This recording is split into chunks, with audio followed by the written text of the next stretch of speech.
have my TV on, so now I'm looking this way. Hey everyone, how's it going? Welcome to the channel. My name is Jay. You can find me on social media at Casino Dealer Jay.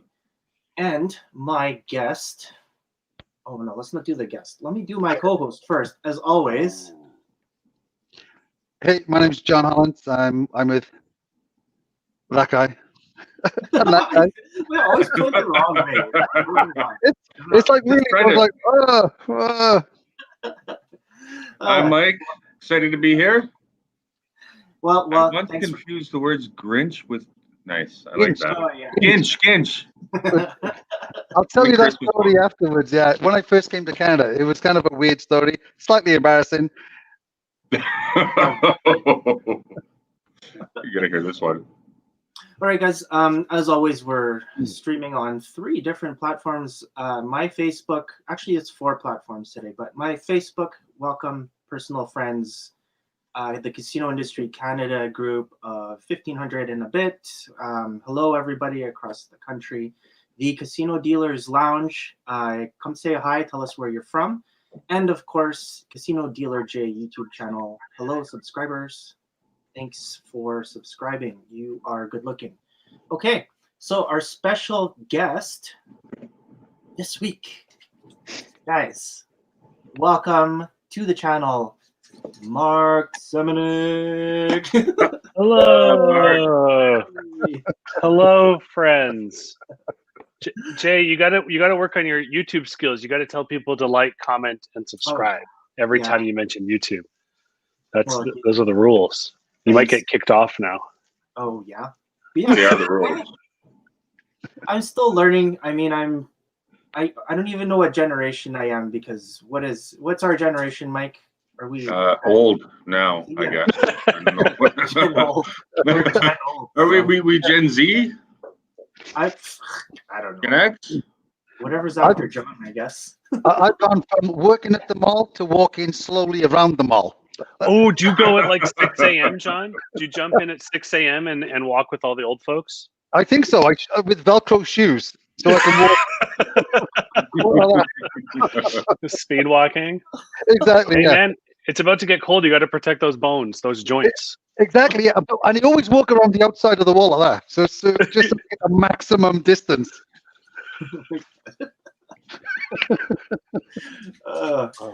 Well, guys, we do have some content, but for everyone watching, welcome. Thanks for joining. Make sure you say hi in the comments. Tell us where you're from. Tell us if you know Mark, if you want to razz him. Hey, now is the time to do that. So. Yeah, for those that have watched these previous ones, I'm usually the only one heckling. So I think we need other people to start contributing. We need some banter.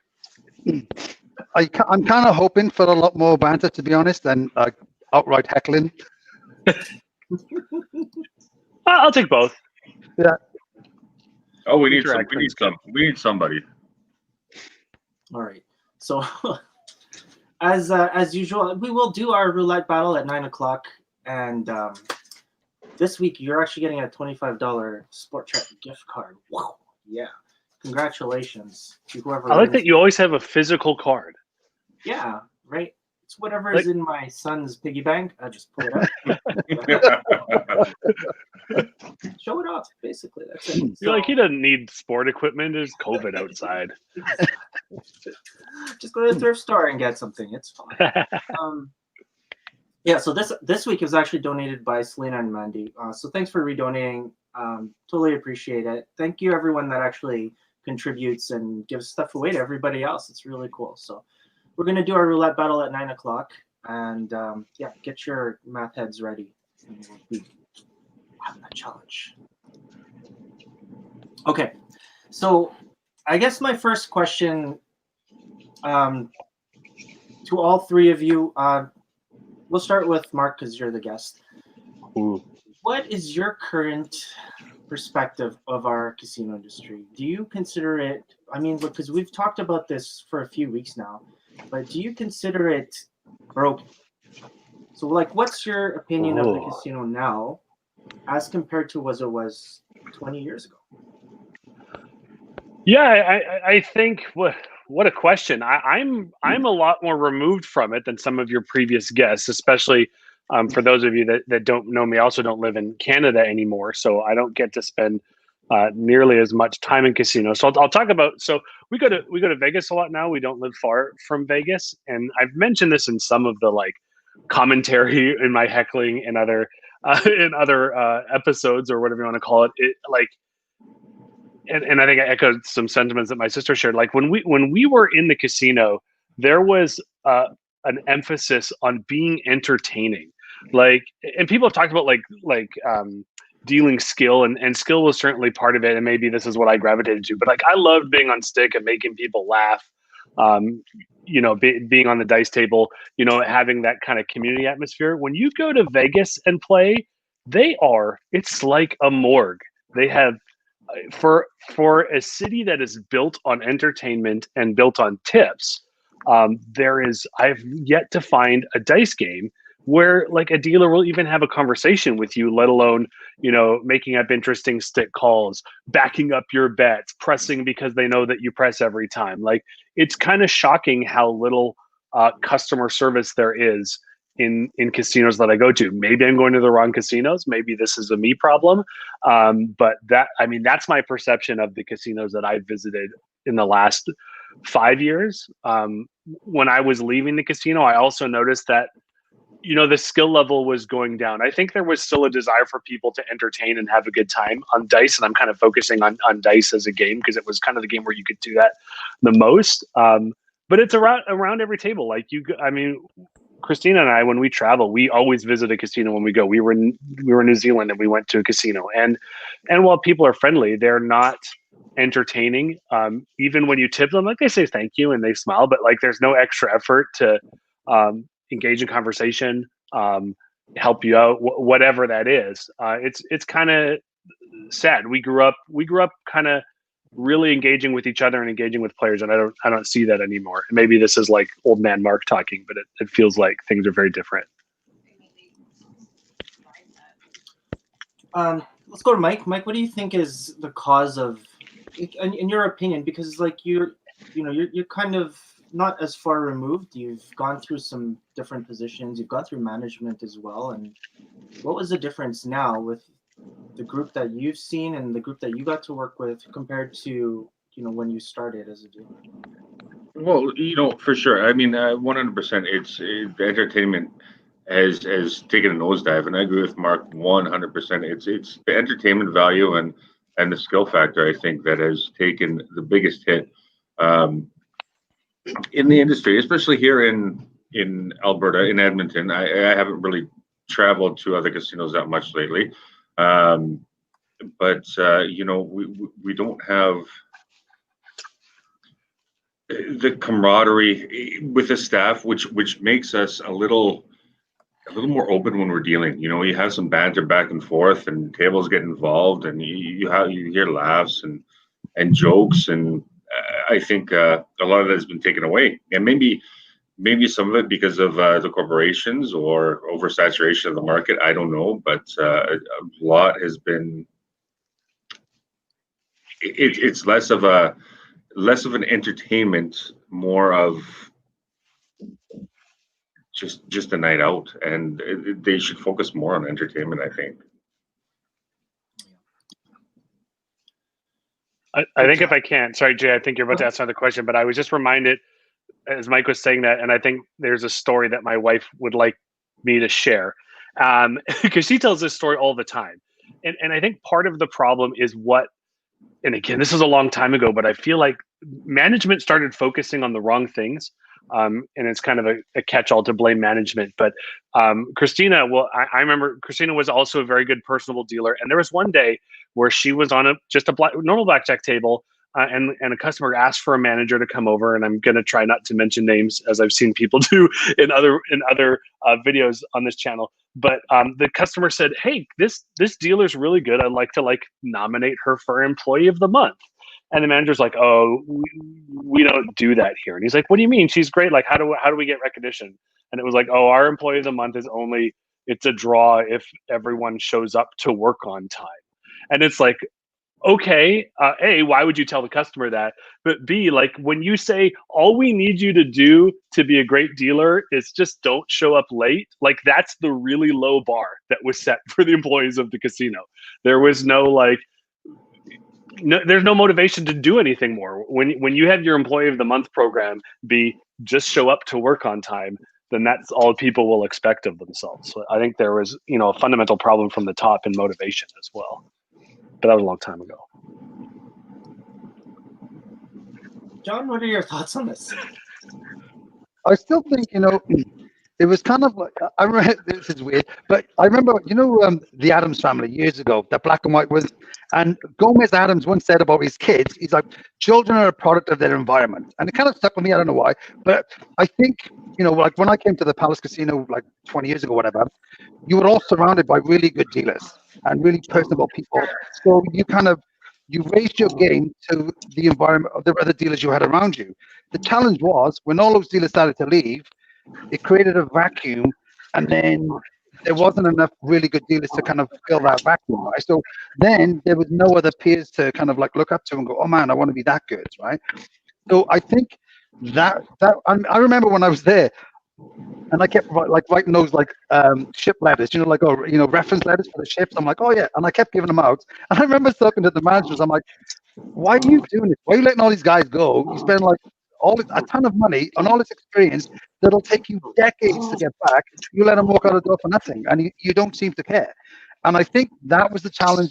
They didn't seem to value the qualities and skill set the dealers had at that time, and they let it walk out. Literally, it's kind of like, you know, hockey reference. It's like, oh, they let all these like free agents, they let them walk away, and then they got these rookies coming in, and they don't know, they can't learn from the experienced people around them, right? So that's the problem I think it had, and now it's progressively got worse and worse because now you walk into a casino and it's more like a production line.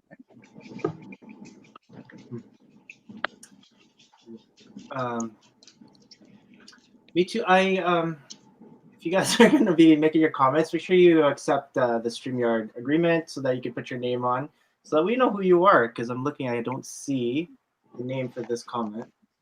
John, I don't know if you have it on. I have the other one on, so there are too many slots. Barrel. Yeah. The coincidence that I left the casino 20 years ago. So Okay. yeah, so actually, I think we should blame that was Darryl when we then. got good. That's when we got good. Was when Yeah.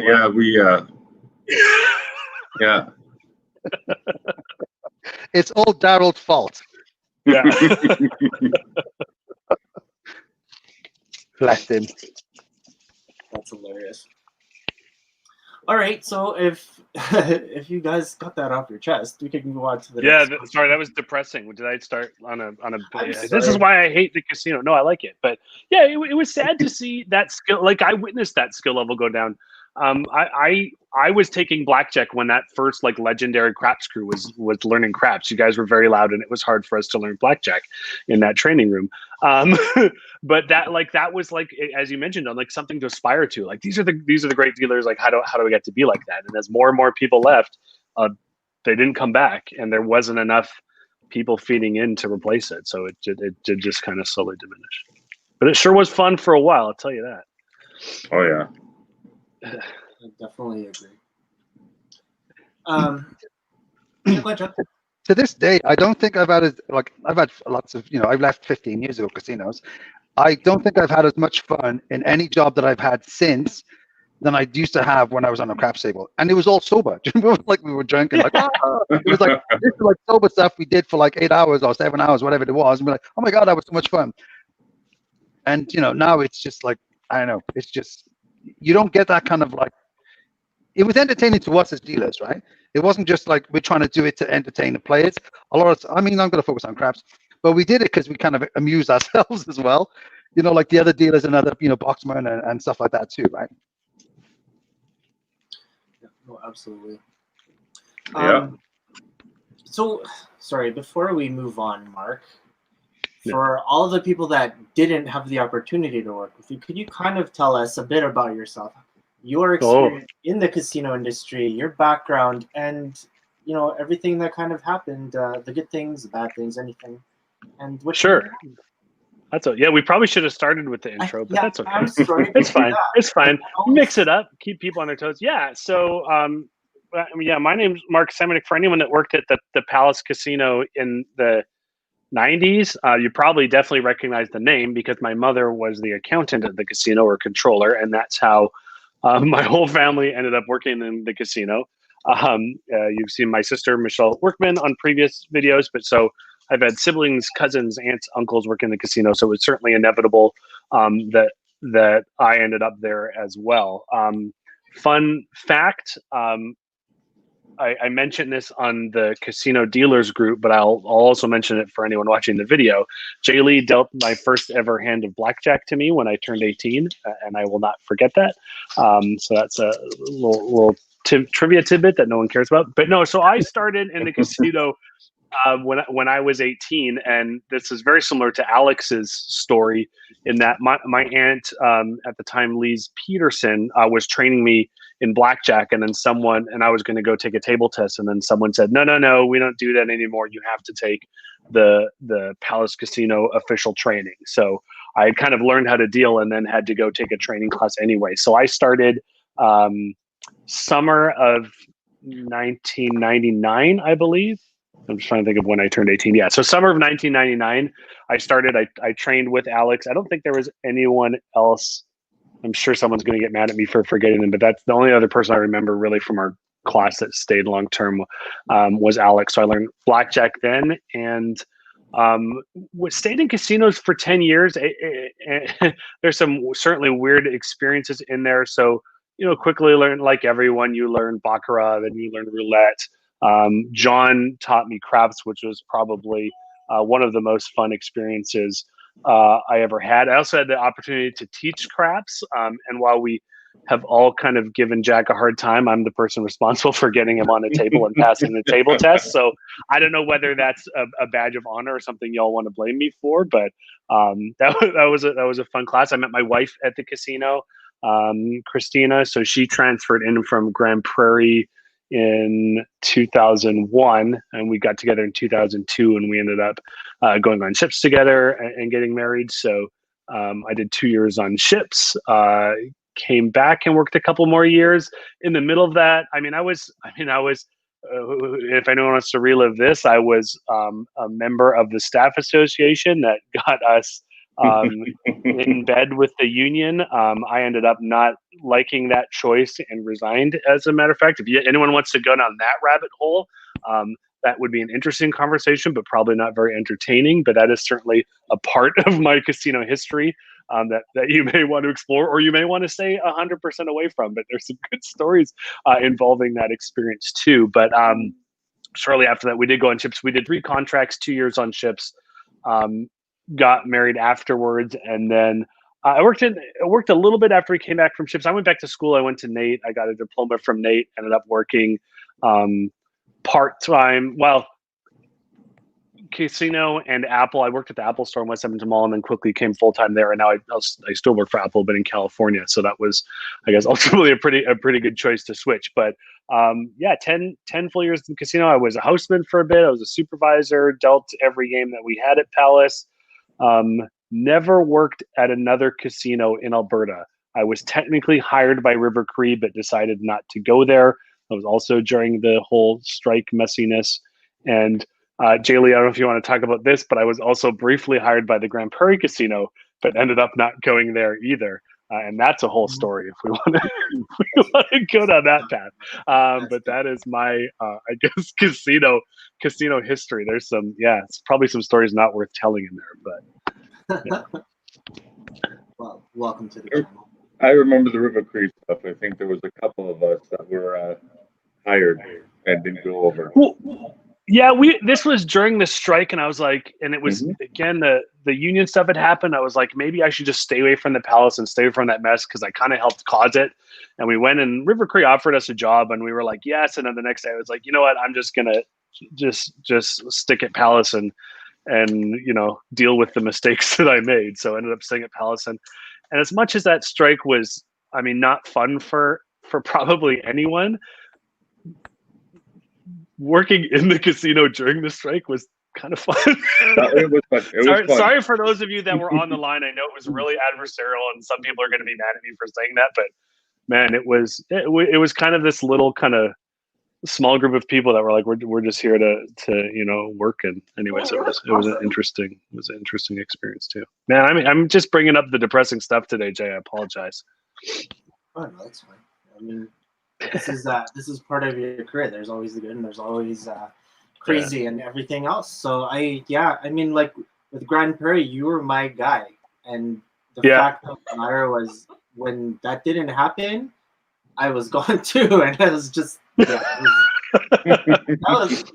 I mean, there's a whole story behind that, but it was just like I wanted to go to Calgary, and that was the whole point of it. They got the casino, and it's like, oh, Marc's going to be there, and he's the smart one, right? And there was like a succession plan in place, and somehow someone got in the way of that, and that's all I can really, Anyway. I still hold a grudge against that person, Jay. I will never forgive that person for doing that to me. As with anything in life, at the time I was so angry, but I mean, looking back, it helped. I ended up in a pretty good spot, so no complaints now. But it was a shitty thing to do for someone to go behind both of our backs and say, don't hire this person. That was pretty rough. Yeah. So and that really kind of put a lot of things in perspective for me at the time, and I came home. That was part of the reason, and it was just crazy because there's going to be a time where this will come out about me not going back on the ships and the reasoning behind it. But I mean, I really wanted to work for Calgary. I really did, and unfortunately, there's a lot of complications there. There was a lot of things that stopped me and prevented me from doing my contract that I was supposed to go. But anyways, this isn't about me. We'll talk about that. Let's get back to some comments here. Daryl, I can't remember what we were talking about, but I think Daryl was talking about his dealing ability. It looks like it. That might have been around when I said that he was the one that when he left, we got better. But to be honest, though, Daryl was one of the most fun people I ever seen dealing. Entertaining with the players, and the players seemed to love him. I don't know why. I'm joking. I mean, he was really engaging, and he was an entertaining experience. I mean, who cares about dealing ability, whatever? I don't think for the most part that doesn't matter. I mean, for the player's perspective, he was great with players. I don't know why. Again, that kind of goes back to what we talked about at the beginning. The entertainment factor is what brings people coming back, right? Both customers and employees. If you're having a good time, you're going to retain people. And again, Daryl. I never worked a lot with Daryl. I think he left Palace anyways, just as I started. And everyone's like, Daryl this, Daryl that. I'm like, I have no idea who this person is. I met him later, a couple of years later, but he had just left Palace when I started, I believe. Yeah, I met Daryl in a Calgary airport bar, and he had for the first time you met him. The first time I met him, we both come off ships, and we were flying back to Edmonton. And he was sat at the bar, and he had a Royal Caribbean bag. And I was there with my wife, Rhonda, whatever. And we were waiting to get on a flight from Calgary to Edmonton. And I'm like, hey, man, you just got off Royal Caribbean. And we started talking. I'm like, oh, my God, he works at the ships too. So, I never knew him before then. And, I saw him deal too. It was the weird thing, Daryl had a carnival-like atmosphere about him, right? He was very likable. He grew out of that. Oh yeah, I mean, now he's old and miserable. Hey, we're gonna get there eventually too. Yeah, it's just saying. Daryl's, I don't know what, 84 now or something like that. It's just. Oh yeah. So Mike thinks Daryl is a carny, basically. So that's great. In a good way. And and I didn't realize Marc was responsible for Jack. Yeah. I think he had taken craps before and failed, and then I was like, guys, we don't have enough craps dealers. He knows the numbers. Maybe one day he'll be able to press a bet. And he dealt it for a while. I'll just never forget. this is Jack spent the entire training class playing his like ridiculous don't come system where he would like lay the fourth. I'm like, Jack, no one is learning how to play when you just play the don't come all day. And he's like, yeah, but I think I'm going to make money. I'm like, Jack, it's a training class. You can't make money. These are fake chips. And he's like, no, we're going to need to know how to play the don'ts. I'm like, the players don't even know, so it doesn't matter if you don't. Like, just we need to learn how to like pay the place bets. He's like, oh, fine. So frustrating. I like Jack though. He's a good dude. But, good guy. Yeah. Smart. Hands of stone. Sorry for picking on you, Jack, if you're watching. Yeah, I really want to be honest. It was like Jack wasn't used to having an opposable thumb. But like I said, I mean, he's a great guy. I was just like, how is he? It was like, what? How is his hands doing things that they're not supposed to do? It was, I don't know. It was crazy. I'll never forget Alex, my brother-in-law, Alex Workman, once said, Jack doesn't have hands, he has hooks. So we started calling Jack Hooks, and he started calling himself Hooks. Like he was like, yep, he's like, I know I don't have hands, so we'll just call me Hooks, and off we go. So we called him Hooks for quite a few years. Just to say hi, David. Nice to have you on there.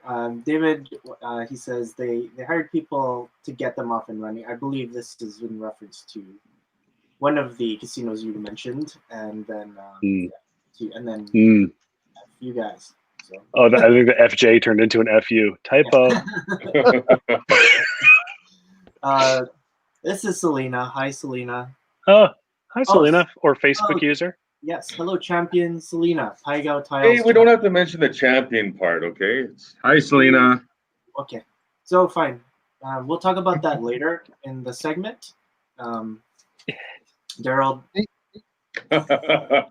You have to call Selena like G. June Gerard now because she was the winner. That's true. Champion G. June Gerard. So, waiting for your next challenger. David, you have hands like feet. I don't recall, so. Harold.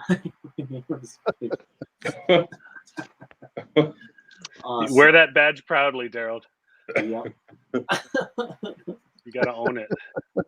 See, even David knows who the champion is. Mike, sorry. Like, watch the episode, right? So. Yeah. By the way, the episode is tomorrow. We'll be posting the actual battle, even though the ones that you guys saw the live stream, but you're going to see the full result tomorrow. So. Wait, so did you just spoil the ending? Well, she already had them. It was on live stream. It was okay. Yeah, she was taking pictures with it already. I missed it, so I wasn't sure. Yeah, so it's kind of like the Big Brother. You know, everyone kind of already knows before the show comes out, but then you have to do the editing.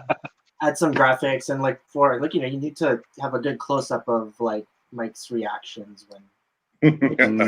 So yeah, like that. No.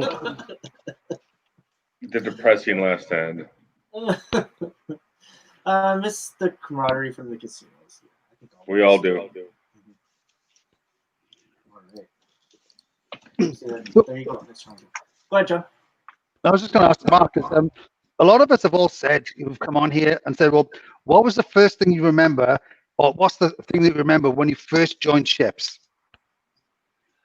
When I first joined ships. All right, I'm going to tell you the first thing that I remember. It's probably not a good thing. When we first joined our ship, someone like rolled the dice and was like, let's just put everyone from Edmonton on the same ship.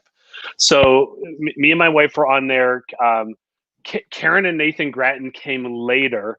Travis and Camille Johnson, who came from ABS, were there, and then Trent Jones was there. We're like, how did all these Edmontonians get on the same ship? And we were on this stupid little ship. We were on the Zenith, or Zenith, if you prefer, sailing the first cruise ship to ever sail out of Jacksonville, Florida. And I hope to God it was the last. Because it's a terrible port. Sailing 2-week cruises, East and West Caribbean. We were taught that those are often referred to as newlyweds and nearly deads, because those are the only people that take 2-week cruises.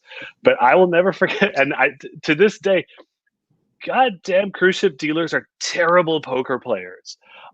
So this is my first memory. We had a poker game like within like the first week, and Trent Jones, who is a bit of a I don't know, what am I trying to say? Trent doesn't always like to play by the rules. We weren't going into this with anything nefarious in mind, but he's like, "Oh, we're gonna have a poker night." And he looks at me, he's like, "You want to like just split bankrolls and we'll like split it at the end?" I'm like, "Sure." And I didn't think much of it. And then we go to play, and Trent realizes we didn't plan this, but Trent realizes very quickly that I am a fairly tight and good poker player. Like he knows when I have a good hand. So about 30 minutes in, anytime I raise, he re-raises. And I look at him and he just like kind of nods at me and I'm like, oh, and I'm like, re-raise. And we just kept like, whenever I had a good hand, we just pumped the pot and I made a ton of money and he lost. And we made out like bandits. Like it was total collusion. It's something you shouldn't do, but it just kind of happened. He's like, I know how to make money out of these idiots. And we just kind of took them for all of their money. And they were like, and that was like our first or second week on the ship. And every ship I played on afterwards, all of them were just terrible poker players. One night I tried to, I was up like $500 on this little like cabin game after like 30 minutes. And I tried to lose my money back to them because I just wanted to go to bed. I'm like, I can't take 500 and leave. And I ended up winning like $900 and went about a PlayStation the next day because what else am I going to do? And I'm like, can you guys please take money from me? And they just wouldn't do it. So it's a weird memory, but I will never, that was like 2 weeks on the ship. And I'm just like, you guys are terrible at this game. And it was very lucrative. Mark, do you know what I think some of the reason like behind that is? Like back in Britain, we weren't allowed to play in a casino in the entire country. So right, yeah. Knew how to play poker really, apart from like stupid games you play amongst your friends. So they never really knew how to play poker really. Yeah. Right? So, and on the other side, they were like, well, hang on, these are nice Canadians. And then you've literally you like destroyed them. Like you and your compadre is like, we're going to destroy sorry, my chips. Sorry. It was weird. I mean, a ton of other memories, but that was like 2 weeks in. I'm just like, what happened? And Trent's like, we should do this again. I'm like, no, we shouldn't. That's not nice. But the first night was kind of weird. That's awesome. Daryl was having a drink on the pit stand while we were closing tables. Yeah. My first pit boss on ships was if it was possible, she would have, or first casino manager would have been first on the EO list every night. So she looked for any reason she could to close the casino and get the hell out of there. So we were done at like 11 some nights. She's like, it's fine, we're going, and she just start getting pissed at the bar. That was funny. She was she had no interest in being on that terrible ship. I worked. It was not a lucrative ship, but it was fun. Yeah. I worked on the Zenith. I think at the time it did like New York, Bermuda. So we made like nothing. But I remember that corridor. Like the where all the casino were, and they kind of, if I remember rightly, the cabins got slightly bigger as you went down. And I started off, I think the first time I was there, I was like, oh, look, I've got a nice cabin. And then he went, you make too much noise. You're going to get a shitty one all the way down here. Yeah, we only did Bermuda for a week, and it was because when we joined was the week they started out of Jacksonville. So we did that for 6 months, and then we did a deadhead to New York, which was awesome. Just 2 days with no customers, and that was amazing. I would recommend that to anyone if they haven't been on ships yet. Hard to get. And then we did 1 week of Bermuda, and then went home. We ended up going to Bermuda a few years ago. I love Bermuda, but we never really got to do a lot of the cruises out there. I had a guy, because the last cruise ship that my wife worked on, we're like, you know what, where are we going to go? Like you used to put down where you want to go. And I was like, my wife and I were like, you know what, we want an easy one. Let's just do New York, Bermuda. So our last ship, we went to New York, Bermuda. And I remember walking down Hamilton, and I had an Oilers jersey on. So there's me, an Oilers jersey, and my wife, and walking down the street, and this guy, exactly like that. It was the blue one, but this guy ran across the road, and I'm like, uh-oh, what's going on here? And he's like, oh my God, he was super excited. He's like, oh my God, I'm from Edmonton, I'm an Oilers fan. And then he heard me speak. He's like, why are you wearing that? He was like, oh, completely. And then my wife's like, oh, I'm from Edmonton, and da-da-da. Yeah, so yeah, it was funny. I was surprised how many Canadians live there.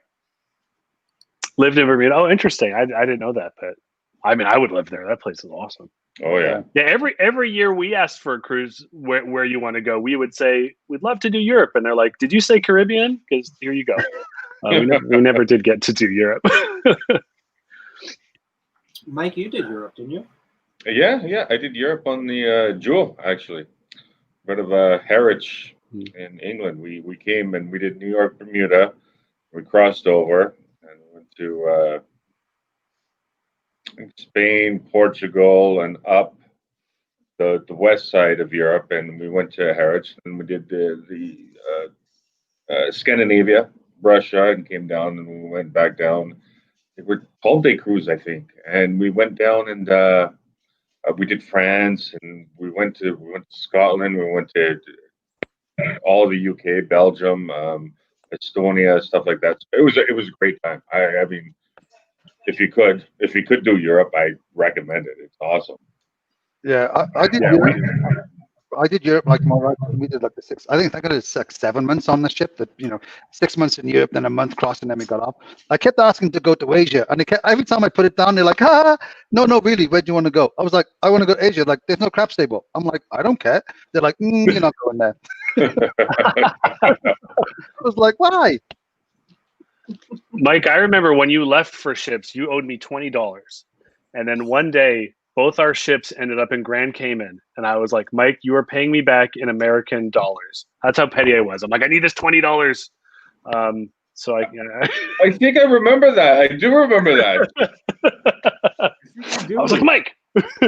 I don't remember what it was. We ended up meeting at like some bar in Grand Cayman. I'm like, holy shit, it's Mike Stark, and how are we in Grand Cayman at the same time? I know. Like, do you remember the crazy things? I think we met up at what was that? It was the Irish pub or something, the breakfast or something. Yeah, because you were on the ship with John Wagner, I think. I was. I was on the Voyager at that time. Yeah. Yeah. I was like, remember that $20 you owe me? I want it in American.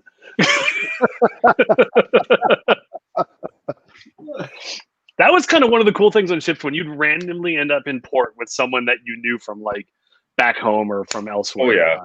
Happened for that. It was kind of I remember one time saying that, Mike. I was so excited. I walked into a bar in it was kind of like, this was a long time ago, obviously, this bar in San Juan, and I walked in and I bumped into like an old like pit manager that I'd worked with in my original casino in Cardiff. I was so shocked I forgot his name. And I worked with him for 3 years. Oh my God. And I was like, oh, this is my wife. And my wife's like, oh, what's his name? I was like, I can't believe you're here. I was like, what? And I was so shocked. I couldn't remember his name. And eventually my wife like picked up like, John's forgot his name. So she's like, I'm Rhonda, how are you? And she's like, oh, my name's, Len. And you forgot his name again. You forgot his name again, didn't you, John? Yeah, his name was Len Mellon. I did almost forget it again. I was like, was it Glenn or Len? I was like, no, it's Len. Yeah. That's awesome. But I think that casino's a small world, right? I mean, like for the long part, you end up bumping into people who know. It's like 6 degrees of separation, right? You can end up being like, okay, I worked here, and do you know this person? No, but, so there was especially the ones who went on ships, and Edmonton as well, because like you said, I work with a lot of people like, oh, you're from Edmonton, and like the first ship I worked on, I worked with Sean Bennett, and I worked with Kevin O'Donnell, and then you come back and like, oh look, I started talking to people in Edmonton, and they were like, oh yeah, we know Sean Bennett and O'Donnell and stuff like that, so it's at the time then it was very close knit, right? It was weird to me when I ended up on the adventure and someone asked me if I was related to Colin Baker, which I am, but it's weird for like someone that like, and I guess we look alike. I never thought of it until that point, how alike we look, but they're like, are you related to Colin? I was like, holy shit. Yes, I am, but that's weird that this is happening in San Juan. Yeah. Oh, Amanda Judd is on. Crikey. Oh, Amanda. What a little beauty. Why are you awake? Oh, it is late over there, isn't it? Or that's the draw you get early when you invite Mark onto your live stream, because you get the Australian audience and double-digit viewing. Yeah. Does it show how many people watching right now? Yeah. Maybe you guys can see that. I'm just a lowly guest. It. There's one on my channel. Hello. Oh, 13. There you Awesome. go. Lucky 13. Just some comments here. Jason, man, always wondering if you can pendulum 3 or just 2. 2. And he gets, you know what? In my contract, that's what I learned on the ships. It took me 3 weeks to learn how to pick up dives with the stick, and that's all I brought home with me. Hey, that's something. That's something. I actually taped it. I taped it while I was doing a training video. So that's the first time I ever got it on tape. So Do you But have yeah. it on your? You should do it on your trick channel. I should. Do I some- should, but I just didn't want to get in trouble at the casino because I was doing it actually on the craps table. So yeah, Oh. I don't know if I should put this on or not. I'm gonna get mad. So, but whatever, I have it on. Maybe I'll show like a couple seconds of it, and it would be a good tutorial. And it's cool because like you guys were talking about, you know, the people that you're on with. I was on with Joe, and then like when I got it, I was so happy. And then like I think the same shift, Joe's like, "Here, I can do it too." And he just did it so fast. And I'm like, "Awesome, good job." So, anyways, yeah. So back to the comments. Hey Wyatt, how are you doing? You guys are talking about my favorite subject, cruising manga. Cruising. Wyatt, are you okay? Cruising. I'm not sure what that manga means. Is it like a? Cruising manga. I think Kerala? Daryl put that when I mentioned the casino manager I had that wanted to drink very early. It is not that person. The Baltics. Baltics are great. Yeah, I agree. Irish Kevin's. I think he was talking about you, Mark. Oh, the bar in Cayman. Yeah, Greek island's my favorite. Wyatt, no money but a trick. Oh, okay. Great. Correct. That is funny. Wyatt, you should try just text or speech to text. It might be simpler. Just get Siri to comment for you. So, since it's we're only 42 minutes in, Mark, I want to show you the actual video that I did a long time ago. I think Mike, you might remember this one, but this is something that I did, and yeah, I'll explain it after. So, do it again. Do it again.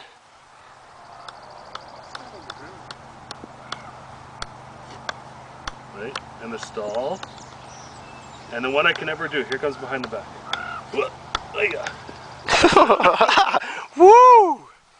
Woo!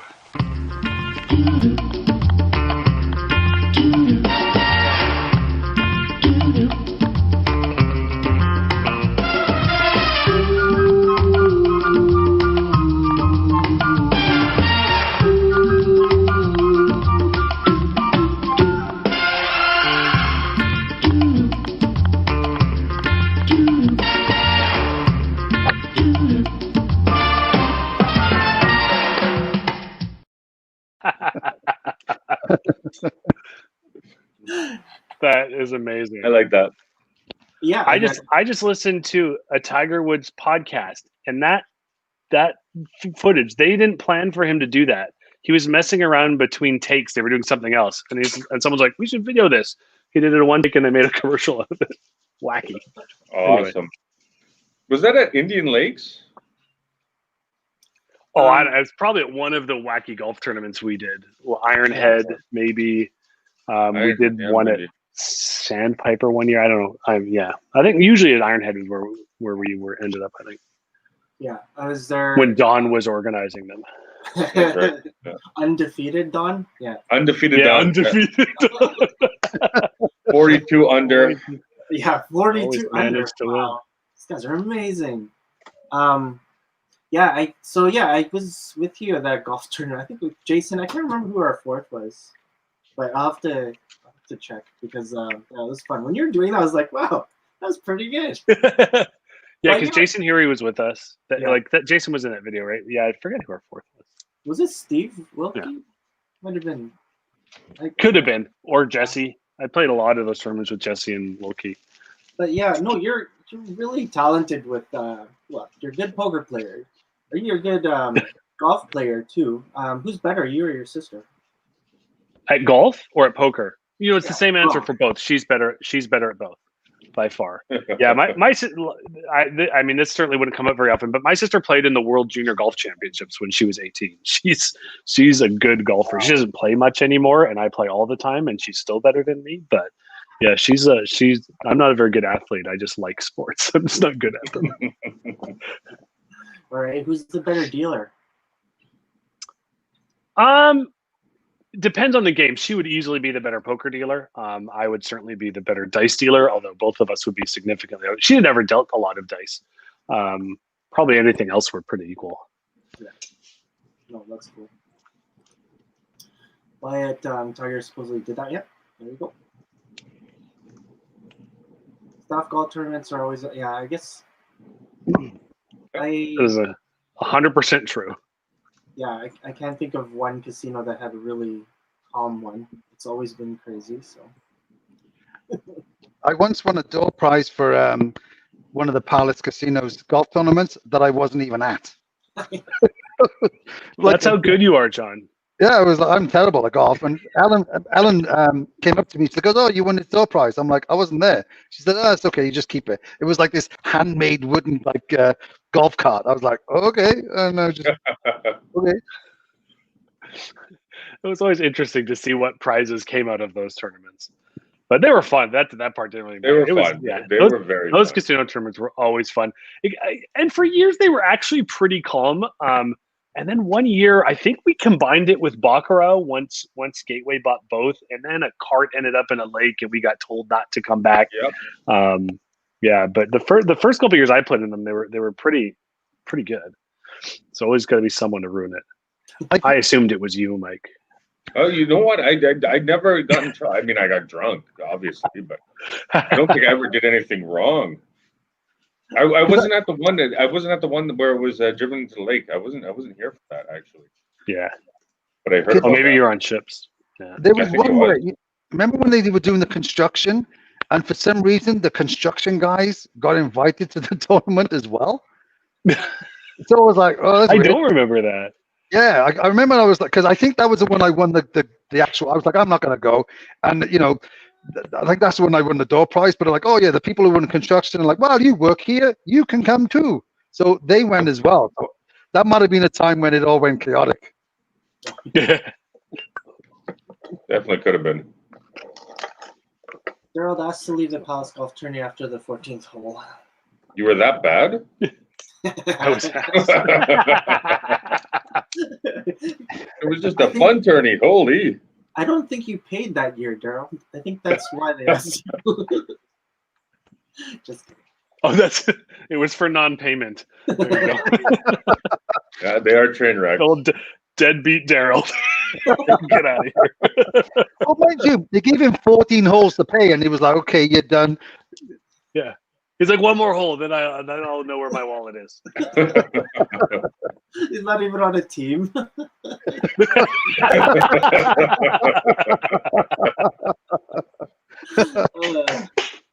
And the guest next week is Daryl. So yeah. Ooh, Daryl, he can defend himself. Come on, and I think trial under fire. All right, so it's pretty fun, guys. I really appreciate the time that you're spending on a Wednesday. Everyone on, we're still double digits. Cool.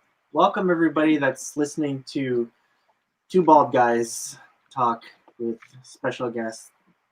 People. Two Bald Guys Talk. Are we renaming the podcast to Two Bald Guys Talk? Two Bald Guys Talk. If you're searching Two Bald Guys plus Crabs, you found the right channel. So subscribe now. Subscribe. Don't forget to comment, like, and subscribe. All right, so let's move on. We got 10 minutes before the we'll do the roulette battle. Yeah, let's do a roulette battle and see if there's people on that can actually do the answer. I got this photo. Oh, why is it loading so slow like that? Jeez. But came up Mark, fast for me. as the guest, Mark, here's my question for you. What are your thoughts on table games becoming more electronic? I'm of two minds. You know, as someone that loves to play craps, and again, I haven't experienced it recently, but I like the social aspect of the game. It takes that out of it. That said, I think from a business standpoint, a lot of people are scared of the craps table. They don't understand it, and having something digital. I haven't played on one, but I imagine would prompt them for bets and maybe explain what's happening a little more. God forbid the dealers would do that, but a lot of people are afraid to ask dealers. So I think it might help bring new people to the game, but then the game also isn't the same. So again, as a traditionalist, I don't think I would ever play a digital craps table. I certainly have never played a digital roulette table, although I don't play that much roulette anyways. But I think it's an interesting way for casinos to try and engage with people in a different way. It's nice to see an industry try new things. When I was in casinos, it felt very stagnant. The only new thing you would get is a new prop game. Like, oh, now we got 8-card stud with a wild card. And you're like, well, that's not very fun. So, you know, trying to bring, you know, maybe this is for the millennials. I don't know, but I think it's an interesting thing. I'm curious, like, if it's successful anywhere. Let's go to Mike. Looks boring as hell, though. Sorry, That Mike. Yeah. You know, it does. I don't know. I'll agree with Mark. I'm more of a traditionalist too. I'd like to, you know, just throw talk, but it could garner some interest. Like, I mean, I think if you have little LCD screens and everything, just showing you what to bet, where to bet, that's okay and everything. The one that's, I don't know if it was the one that you showed, or if you showed the one that John posted in the group, everything that looked just so chaotic. It looked like a seizure waiting to happen. There's no way I could go on one of those tables. But yeah, you know, a little bit of technology is not bad for sure. The only thing that I kind of like would miss playing that game is, you know, so if I came up and, you know, all three of you were dealing to me and you knew me, you'd be like, okay, John, he's a complete loser. He always loses, but he's, you know, he always bets just like high-low, all his money, bets high-low, but whatever, you know what I mean? So I don't have to do anything after a while. You just have a laugh and clap and drink and just shout and scream, and you guys are just bleeding me dry on whatever. You can't get that kind of like interaction with a machine though, right? Like I couldn't go in and put my, you know, player's card in and go, okay, this is how I play. I just want you to do that. Do you know what I mean? So I think you've lost some. Feels more like a slot machine. Exactly, right? You just like, okay, both, like, I mean, the whole, like, I don't understand why they're going to throw dice and like, what is that about? I'm like, and then I have two dealers. What's the point of two dealers? Do you know what I mean? It's like, I don't know. It takes, you're trying to digitize an experience and you lose a lot of the experience that people like to have, right? Yeah, and I think the point of going to a casino is to interact. Like, if I wanted to play digital craps, now it's probably easier in Canada than the US, but you can just do that online, right? Like, it seems weird to go to a place to not interact with a person, but also that's what people do on slot machines. So I don't know. Yeah, I don't know. I see some technology there. Like I get it. It has to modernize a little bit, but yeah, you're taking a lot away from personal interaction and the fun of the game, really. Yeah, and I wonder what it does to like people's jobs. Like if electronics craps takes off, and again, I don't see it doing that, but maybe it will. Like, do all craps dealers lose their jobs? Like, we live in an interesting world where a lot of things can be automated, and you think that those customer service type jobs will be around one way or another. But if you can automate blackjack and automate roulette and automate craps, like, is this the beginning of the end of a casino dealer? I hope not, because I mean, I was one, and I know a lot of really great ones, and that's kind of scary in a way. I'm depressing tonight, and I apologize for that. But no. You know, to go on that thing, you know, like, where did then become like bespoke gaming? You know what I mean? Like, you have like low limit. If you want to play low limit craps, well, it's this mechanical, digital, you know, slot machine craps. But if you want to play real stuff, then you have to have a high limit game. So you could get over the anxiety of trying to learn the game by playing like it could be quarters. You could play like Yeah. dollar crap, right? You could put in dollar. You understand the game, so you're not so intimidated. It's like when you learn to swim. Do you know what I mean? You're in the shallow end, and then you're like, okay, I can go in the deep end now, right? So I don't know if that's, but I think from just watching those two guys with this one stick, not even a boxman, not even a boxman anymore. So what? It's like I was like, and I made a joke when I saw it. I was like, oh, do they have a chair? And the chair's only there for crowd control, so they can throw it at the player to annoy them. But I mean, like, it's just like, well, what are you doing? What did you do today, Dad? Well, I moved dice and then I passed them down the table to some other guy, and then he threw them. It's just like there's zero skill set. I mean, you could learn it in like a minute, right? Yeah. The boxman, they should have a boxman. They're just there to turn the machine on and off when it freezes. Reboot. Reboot. Okay, just wait. I got to turn it off and on again. Oh wait, hold on. Windows is starting. What's this 404 message?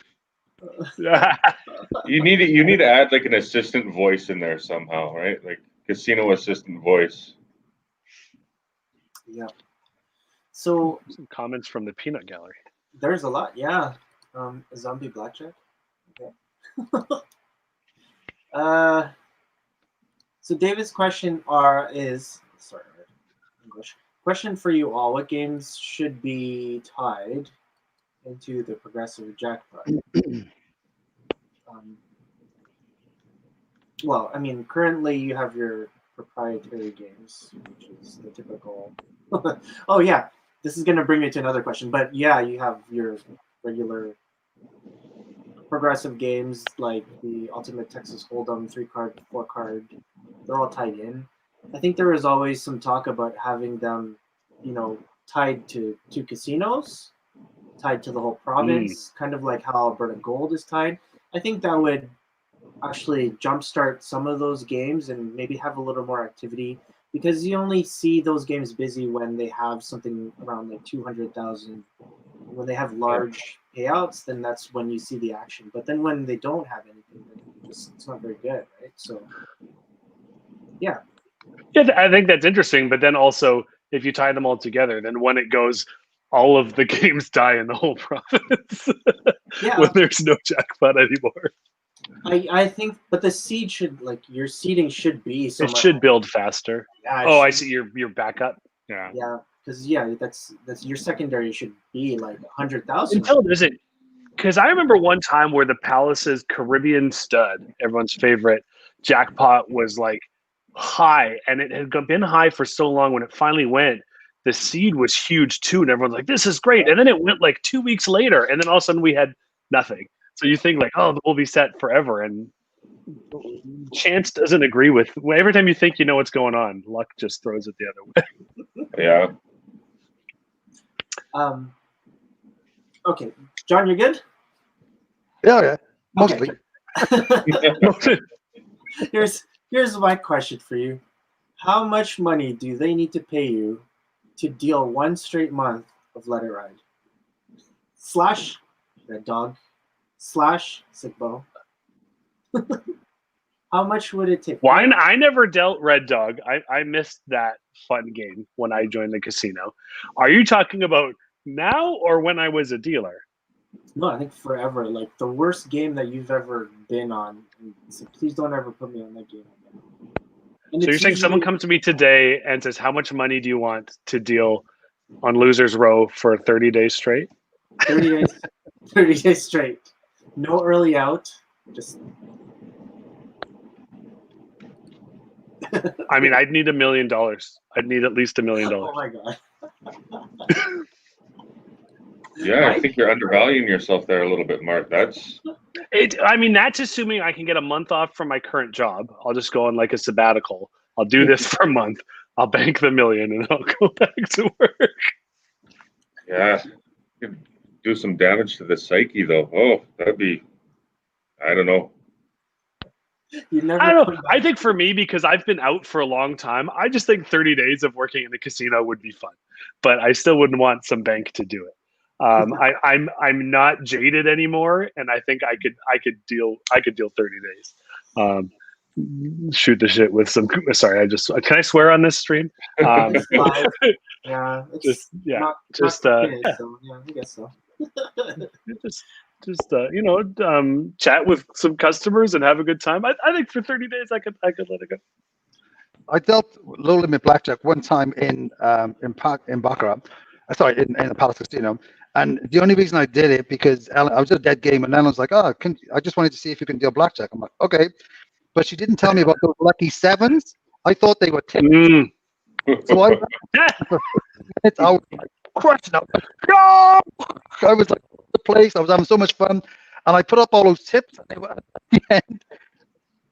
Ellen was like, that wasn't tips. They were lucky sevens. I'm like, what? I don't know what that was. I never even knew what it was. So that was probably. But I, the sick bow and let it ride and all those things, I didn't even know how to deal. So I never dealt them.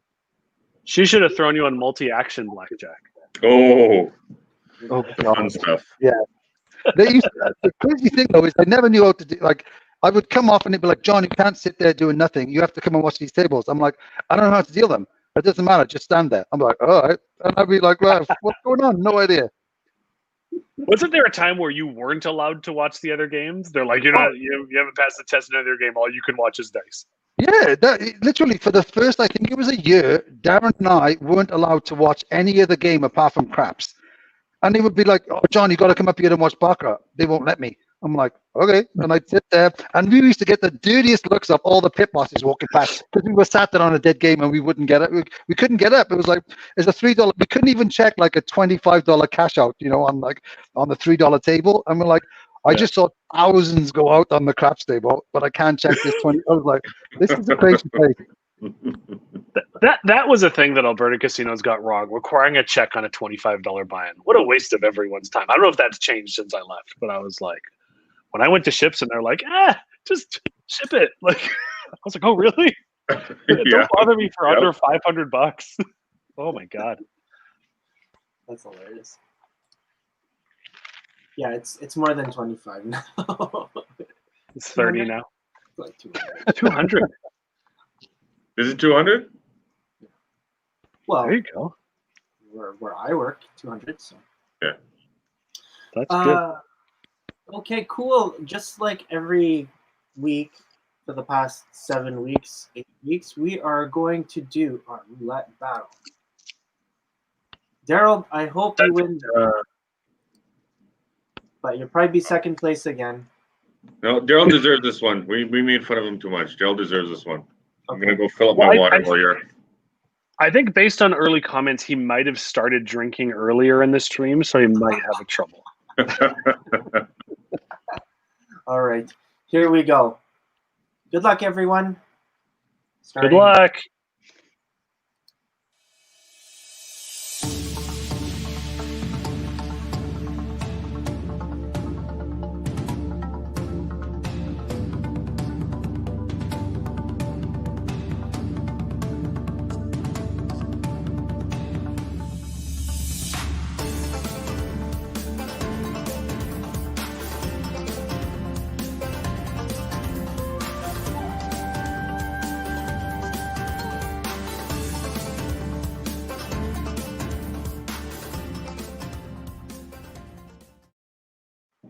That's an easy one. That's an easy one this week. I think I was in a rush. I was hoping. I didn't realize I was going to be muted when that video played. I really wanted to just start yelling out numbers while people were trying to count it. I just up the difficulty level. Maybe people are still trying to count. So if I say 23, 81, I used to love doing that to new dealers on roulette. They're trying to get a payout. You just start yelling numbers at them. They're like, shut up. But and that's why nobody liked me. But before he comes to the answer, can you remember on roulette where there'd be a new dealer and you'd figure out the payout, but you give him the wrong amount of chips? And you're like, you just pass them out there and they'd be like, and like, why is he giving me 7 chips? And you're like, and they'd be like, this is a random number. You just give him just there you go, and you're like, what's that? I remember the opposite. You get by the last days of the casino, they had weird people pitting roulette, and you'd have the pit bosses with calculators because they had no idea how to do the payouts. And you're like, "Why are you here?" Mark, well, I said before, like the first time I was in the palace, so there was a pit, a pit boss there, and I spent half the ship on my first day in the palace was on roulette, so I spent like 3 hours spinning the ball both ways, alternating. I do all the time, and this pit boss, all the players, nobody told me I was doing it wrong. So when she finally figured out I was spinning, changing the wheel, like the wheel was going a different way, she said, "What are you doing?" I said, "I'm about to spin the ball." She said, "But it'll go the same way as the wheel." I said, "No, it won't." What? And then she put her hand in the wheel and grabbed it, and I was like, "What are you doing?" She's like, "Oh no, it can only go that one way." I was like, "Oh, well, somebody should have told me that then." Yes, I do remember you telling that story because I believe my comment was that it was the Coriolis effect. In Canada, the wheel can only spin the one way because of the hemisphere or something. The ice. I remember before leaving for ships and practicing that all the time on dead roulette tables. We were all terrified that we wouldn't be able to spin backwards. Oh, right. Like, I mean, dead terrified, right? So my first ship when I got on, the Adventure was my first ship. And it took a while before I was on a roulette table or anything other than blackjack or Caribbean. But I practiced it a lot at Palace, and I was pretty good at it, right? I was decent. I was confident. And then they put me on roulette for the rotation. I go, and it was a left-handed table. I'm like, oh, Jesus. That was my fear. I was like, what the... Yeah, that was my fear. I never had to deal on a left-handed roulette table. Spinning well enough, but the numbers are backwards. I remember playing on the left-handed table at Baccarat before Gateway bought it, and I was like, "Oh, the numbers are the wrong because the layout's flipped." Oh, good times. So many times when I trained on left and right hand wheel, and so many times you're like, "Oh, it's 16," and you put the dolly down and you go, "Poof!" I'm like, "Oh, 16's here," and I just marked this one and just wipe out. You're like, "Poof!" I'm like, "Oh, that's a problem." And then obviously every man and his dog had to do a ton of money on it. But on the ships though, you could always recognize the Canadian dealers though. They come on, they'd be on roulette, and you hear like, and it's weird, it spin like crazy. And then you'd be like, next video, like, tick, tick, tick, tick, tick, no spin. Like, well, that's okay. And then you go, it'd be super fast one way and like hardly make it around 3 spins the next one. Yeah. It took a while to actually learn. Well, the left. It was always the left, right? So doing your left reverse. Oh, yeah. That was embarrassing. Absolutely. How are you supposed to do that? It's the first time, right? And then they're just like, go. And it's like, okay. Go. Figure it out. Yeah, I never had to do it. Just turn backwards. Oh, there you go. That might have looked better. Seriously. John's got all the answers. Oh. Just some comments just from before. Selena says, Selena, you should really log in here. Electronic, I feel. Come on, Selena. Yeah, passing the pace and betting in the game. These many dice players. Most of us know there are many who can hardly wait for dealers to pay out before they can place another bet. But the chip handling, placement, and show would be greatly missed by dealers. Yeah, that makes a lot of sense. Going back to that, I mean, there's the four of us have dealt craps. You three are very, very, very good dealers, and there's a style. Like everyone has their own style, and there's an art. Sorry. No, go ahead, John. What are you saying? I thought you were going to say 3 of us are very good, and then there's Mike. That's what you're going to say. I was waiting for it. I was waiting for that. I was like, oh. I was like, no. Yeah. Oh, I'm trying to be serious here. But yeah, no. He was waiting for you to do it. You've all worked on the ships, and you've dealt with a lot of people around the world. There's a very distinct skill level that each of you has, but how do you get that back? And that's my question, and it's been like that for a few years now, since I've come back, and it's been like 20 years since I started to come back as a dealer. And even though I'm casual, but I'm trying to find someone that had similar skill to people that I worked with 20 years ago. How do you get that art back, and how do you get that culture back into your industry? Anyone? So you're saying how do you get it to be more pervasive in the casino? Like, not how do you get it back, but how do you get people to want to do it? How do you get people to want to do what we were doing 20 years ago when there was that camaraderie and people wanted to strive to be better? How do you get that culture back into your casino? You're asking depressing questions today, Jay. No, or maybe just my mind goes to depressing answers. But I might get a little political on this. But I think, like, when I started in the casino, and I was at the tail end of it, and I think the people that were really good before me probably more so. Like, the casino was a good job. Like, you could make with the wage and tips, you could make good money and live a pretty good life. And then as the cost of living went up, the price, the revenue for being a casino dealer went down, and a lot of great dealers are just like, I can't afford to do this anymore. So it's not just about money, but I think when working at a casino can't be a full-time career for some people, then they don't have that time to be masters of their craft. Then you get the people that are part-time, you get the people that are just doing it when they're going to college. Again, some people are doing it for a career, and that's fine. But I think a lot of the people that were really good when we started were like, this is my job, and a lot of us got priced out of it. Like, I never thought I would leave casinos. I had a good time. Eventually I left because of the hours and not necessarily because of the money, but I think that's part of it. And it shouldn't just be about money. I think some people also had an intrinsic motivation. There was competition, but I think at the end of the day, you need experience for people to get really good at something. And when the turnover is so frequent, and maybe it's not about money, maybe people need to be treated better.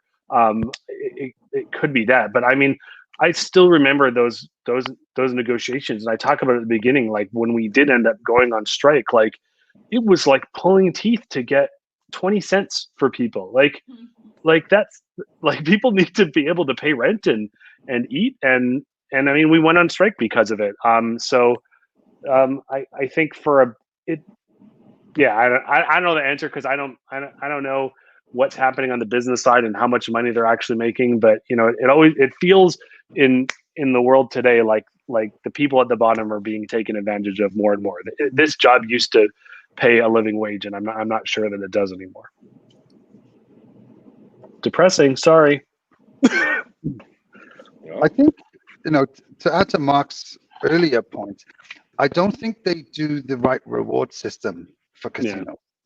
Yeah. Like they don't reward the behavior you want to see. I mean, like, when that player turned around and said, "Man, Christina's amazing. I want to recommend her for some kind of recognition," and they're like, "Yeah, we don't do that. Our recognition is just you turn up and there's a lottery if you win." Like, yeah, I mean, and you get to have lunch, have lunch with the boss. Yeah, right. That was the prize. Right. So I mean, like, you're not trying to reward a behavior you want to see, right? I mean, like, if you want to create like people who are good at something, well, reward them for doing that behavior, right? And to Mark's point, I remember so many people like, "I don't want to win." Do you know what I mean? Like, being like, it was like you have a reward system, but nobody wanted to win. It was like, that's so. Some people would no show so that they didn't get in the draw. So you have to. I mean, I think as well. To Mark's point, there has to be a financial benefit to kind of like, to stay in it and to be in this. If you want to use it as a career, then there has to be a financial benefit that you can afford to stay in this, but also to be a reward system that you can reward the behaviors that you want to see, right? I mean, Christina was amazing, and you guys were amazing. So give them something like Employee of the Month, or there's some things, right? So I think now most other businesses outside casinos have a kind of reward and recognition system, whereas casinos are like, we don't care. Well, they don't seem to care too much about that, and they need to do something to kind of elevate the experience for players, right? Yeah, and I think there's some between people things too. There's some internal competition, because I remember when I was taught crap, I don't know if I was being taught craps or a class had just come out. We used to do like press races, things like that. We're like, how fast can you like double press like to 10 units or whatever? Like little kind of individual competitions like that help people get better as well. You need a little bit of a culture like that. At my first job with Apple, we would have repair races, like who can repair faster, and that would get people like, oh, how fast did you do it? Okay, let's see if I can do it better. Also, it had to be accurate, not just but kind of same thing. Like I think there's internal competition helped as well at the casino. It helped at Palace that there were so many good dealers, and you go like, how do I do that? And like, show me how fast you do that. Let me see if I can do it as fast. Those type of things. But as you said, Jay, that you need to have those people there in order for other people to kind of see it and go like, how do I do that? You're right. Be nice to get that back. It's just hard because I've said this so many times. It's just that nobody's had that chance to work with John. You know, the people that I work with John never got to see some unique style of dealing that's been like, wow, this is something that kind of revolutionized how the game was dealt here. And despite people like not like there's a lot of people that are oblivious to like some of the moves that John introduced, and people will be like, no, John wasn't the person that introduced it. It's like, yes, he was. He was definitely the first one. And it's gone, and it's funny because it's gone like full circle, and I can say that because, you know, like Mark, you trained, Lars trained in Red Deer, I trained in Grand Prairie, and like there was a lot of people that kind of traveled, you know, around and then came back. So when I see moves, I'm like, that's John's, like for sure, you know. It's you just, owe him 3 cents every time you do it. yeah. I never Start charging royalties, John. But that's copyright John Holland. Yeah. There's no one like that. It's just like, here, check out what I just figured out. You know, it's like, oh, I learned this new press move. I just figured it out, and it's just like, oh, you know, like it's just the same monotonous dealing, no desire to get better, you know. And if there is someone, like, I'm sorry, but I haven't met you yet. I mean, like, you can strive to get better, but I see the same thing. It's been like that for a while. So. Yeah, in my last few years at the Palace, like I remember again as the, you know, the people we think of as the real kind of experienced dealers and that all-star dice crew started to leave. Each year you would get new people that like wanted to probably not get to that level because they never saw it, but you would get like 1 or 2 people that are like, this is cool, I want to be a great dealer. Like I remember, I don't know a lot of people know this name, but like Brian Witchin came and joined the casino, and he was really good at everything he did, but he was going to school, and the second he was done, he was gone. And that was like one person of the last few years that I worked at Palace. Like the amount of people coming in less and less were even just had a basic interest on like, how do I get, you know, really good at blackjack? How do I get really good at roulette? How, like the interest really started to wane. I don't know why that is. And is that because the casino is attracting different type of employees now, or is it because they don't see those other dealers that are kind of, you know, setting the bar? So, you know, if you don't have anyone setting the bar, how do you have other people to kind of aspire to it? I think John's right, only because he said that I was right, and that the management needs to find a way to motivate people. You need to incentivize that kind of thing. You know, how do you? And even if it just starts with like great customer service, right? Like, how do you incentivize people to be more friendly and outgoing with customers, right? Palace was not great at that. Like I remember, you know, people talking about one thing about the egg dude. I remember the guy. It doesn't matter. I didn't do the egg one, but we had this other one, and there's like, you know, be nice to customers, and we're like, okay, thanks. I hadn't considered that, but I'm gonna try it now. But if there's no regular incentive for people to do it, some people are going to do it naturally, but a lot of people are like, you know, no one tips me because it's Edmonton anyway. So what's my motivation to deliver great customer service? I don't know. Mike, you've been pretty quiet. Because I don't shut up. Sorry, Mike. No, that's okay. Yeah, I don't know. I don't know what you can do other than, you know, start paying a decent wage and start paying based on skill level too. I think, you know, not just, okay, you deal baccarat, here's 25 cents, here's 25 cents for roulette, taking everything there. I mean, that's not, there should be different classifications, right? I mean, on the ships we were A, B, C, D. You know, Daryl was probably somewhere in the F range or something like that. But That's why his initials are DF. Exactly. But like different levels, and people try to aspire to get to these levels for monetary value, and not just to better themselves, right? I'm sure just to better themselves too, but the fact is, you have to pay to get quality, to get experience, to get customer service, to get all that. You're going to have to dish out some money. I think ranking is an interesting idea. Ships did that, Sorry. and I don't remember that ranking ever directly relating to wages. I wasn't on ships long enough, and I don't know if anyone ever told me my ranking. But everyone's like, "Oh, what is your ranking?" And that was even a little bit of a motivation. Be like, "Oh, I'm a B. I'm only a C." Like whatever. How do I get to be a B? How do I get to be an A? That was an extra little thing that, again, I don't remember monetary. Like I remember, I don't know if I'm remembering. I wasn't sure. I thought your wage just kind of had to do with how long you'd been with the company. But anyways, people were really proud of their rankings, and I think it was an extra kind of little motivational. Yeah, sorry. On the ships, I guess. Yeah, it wasn't monetary involved, but it went a long way into choosing your next ship. They gave a little bit That's of, what it was. That was the. I'm like, I remember that was the mattered for incentive, I something. guess. Yeah, which is good too. Yeah. But I remember which ultimately could have been monetary if that's what you were interested in. Yeah. When I was on Royal Caribbean, I mean, they had like a whole they used to come out, I think once a month. I can't remember if it was month to month, but they had like a list of like all the ships and all the whoever was on them and their rankings, like dealer wise. He's an A, blah blah blah, and it was kind of a prestigious thing to be the higher ranking you were. And in all honesty, I think you just got preferential treatment of where you went. You know what I mean? Sometimes it was to a detriment. They wanted to stick you on ships where it was busy, I suppose, with crap action. But I mean, then you made more money, right? So I think it, and it did. It was a prestige thing. Okay, I mean, I'm ranked as this, and I think it should. You should, reward people who are better, whether or not it's just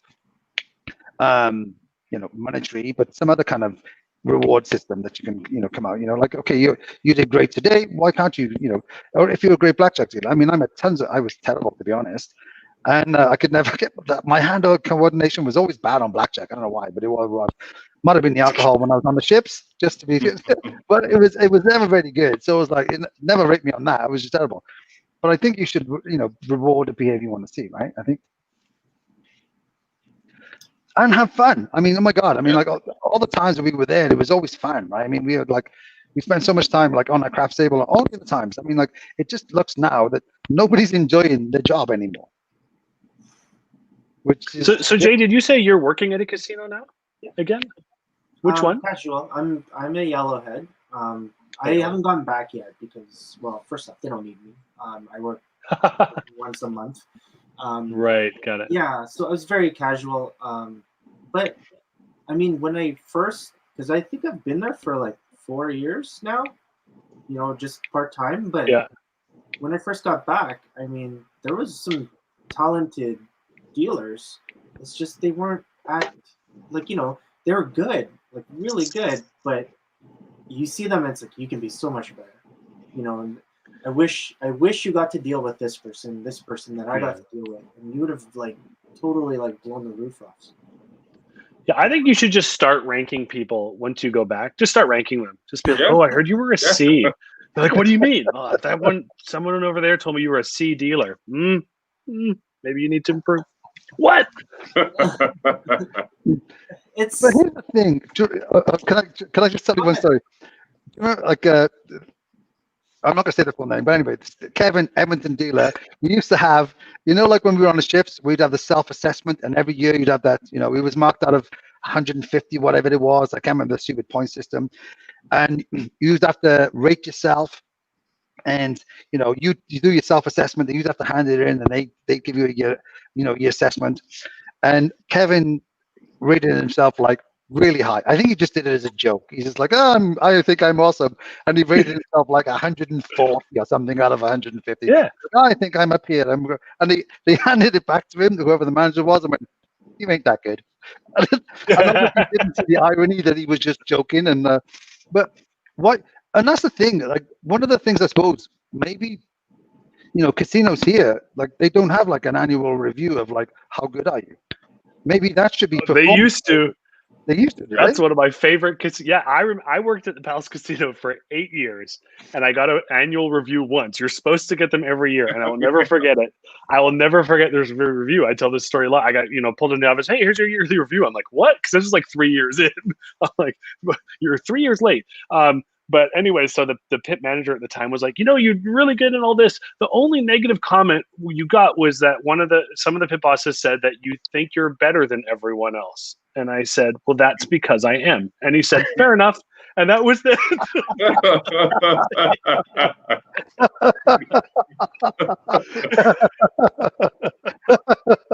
and that was the only review I ever got in 8 years working. But there was supposed to be yearly reviews. It was part of the collective bargaining, was that you were supposed to have a yearly review every year. But I have lots of comments about how things were run there. I love you all, ex pit managers and pit bosses. You're great. The thing with those is they're very subjective, and I'll be honest, I wouldn't be able to watch everybody like that closely, where you can be like, oh, that's a discrepancy. You're definitely not like 1, 2, or 3. You're definitely not a 2. You're a 3 or you're a 1. And it's hard to. It's so subjective, and that's why I really don't like those. And I know John, we talked to. I don't care. We can always talk about this, but we're going to talk about like a dealer competition, and they do it in Europe, and it's so subjective because it's like, well, customer service. It's like, what's your definition of customer service? Now that's like, when you have that as part of your grade, I can bullshit with you and be like, oh, hello, hi, what's your name? If you don't like my face, I'm not going to get the full mark. I'm sorry. Like that's just how it is, right? I always think about pure skill. And if your mathematics is good, you don't make any mistakes, and you're fast, you get your hands per hour, and you have skill. And I would rather give you points on style rather than like how you talk. I don't know. It's different though, and it's hard for me to say that. I'm gonna get people arguing. Yeah, I get what you're saying. I always thought customer service is a skill too, though. But you're right. But not everyone's great at it. So I mean, like anything in life, if you're not great at it, you practice it. Or if you just think hands per hour and accuracy is important, we just buy more electronic dice tables because those things probably pay out accurately every time. There was a lady. There was a lady. And she was the reason why I wanted to become a dealer, because her name was Amanda. I kept saying Maria. Her name was Amanda. She was there at the Palace, and the way that she dealt didn't matter if she talked or if she didn't. There was a style to how she dealt, and it was her signature, and it was amazing. Sure. It was fast. It was an art to me, and that's what motivated me to be a dealer. I mean, the talking is part of it. Absolutely. I don't want to, like, we talked about this with like zombie dealing, and it's like, do you really want someone to just do that? Why would I be at a casino then if I can't even talk to the dealer? I get that. To get graded on it, oh man, it's so hard to like. It's like figure skating. You're doing your best, and then it's like 6.0 out of 10, and you're like, why? That I did great. So I get what you're saying, but also like life from like kindergarten to death is being graded. You're being graded everywhere you go, every job you go. I think that's just part of it. Whether that grading is relevant to your job, I get what you're saying, but I always thought customer service was really important. I hate going to Vegas, and again, you can have a fun, boisterous dealer that's like palling around with you, and that's great. But even a dealer that's like not announcing totals to players, like you got to, like, this person's playing blackjack for the first time, you got to tell them they have a 15, or we're going to be here all day, and B, you're just really boring me. So like customer service can be as good as that, just like helping people get through the game. It doesn't always have to be, making everyone your best friend. Yeah, I don't know if you have to rank anybody just based on customer service. It can be a combination of skill and customer service, right? Customer service is definitely an aspect of it. And if you want good casino dealers, you do need customer service. Like that's 100%. That was kind of what I liked about the sort of what I liked about the review that we used to have on Royal Caribbean. Like the technical skills was a part of it, But it was also like, I'll admit, I mean, sometimes I didn't like the players on the table, and I wouldn't even speak. Do you know what I mean? I'd be like, these guys are assholes, I don't want to deal with them. And they'd be like, what have I got? I'm like, you have a 4, you have a 9, and you have a 2. That was it. I'd be like, and it was just like, okay. But I mean, like, so I think there should, if you're going to review something, it should be the whole, like, okay, all right, they might be low on the technical skills, but they're really good at this, or they're really good at, you know what I mean? So it's not like a grade of 1, like we oversimplified it on the craps one. We said, oh, he's an A, B, or C, but that's kind of a combination of everything, and they boiled it down, right? So I think if you were going to do it, you'd have to take into consideration everything else. But the only people who would really know more about that would be the pit bosses who see him all the time, right? They would have to not like a manager, like, when you guys were GMs and be like, oh, I will do it, you see him once every, 3 months on one particular game. It has to be the people who see him all the time, right? Yeah. Mm-hmm. I think at the end of the day, I think there's a comment from Loretta here that hasn't been put on screen yet, but it like at the end of the day, it's, hands per hour make the casino more money, and people coming back to the table make the casino more money. So they both go hand in hand to what is a skilled dealer, right? Mm-hmm. Yeah. Yeah. How else do you motivate? Sorry, Jay, we disagree with you. I mean, yeah. You're supposed to agree with the host. No, totally. No, this is like, so this is my opinion. I just, for me, a dealer, it's so different than it was before, and customer service does play a bigger part for sure. Having been primarily a customer for the past 10 years, it feels, every casino I go to, it just feels like it's not. I think the thing that is probably the worst, it's not just Edmonton. It's we go to Reno now, we go to Vegas. There's casinos here, but no one goes to them. Like I said, we went to New Zealand. Like, they're all just boring now. I'm trying to have fun and trying to engage players and even other players and dealers, but it feels to me like a lot of the magic is gone, and I don't know why that is. Yeah, no, I totally get that part with, with customer service and just being there. Because, like, as a player, yeah, I definitely don't want to go to a table where, like, they don't say anything. But I guess, like, my beef is just, like, who has the right to actually judge this, and this person is a better customer service than this person, and to, like, have a competition and say this guy is a better dealer because of this.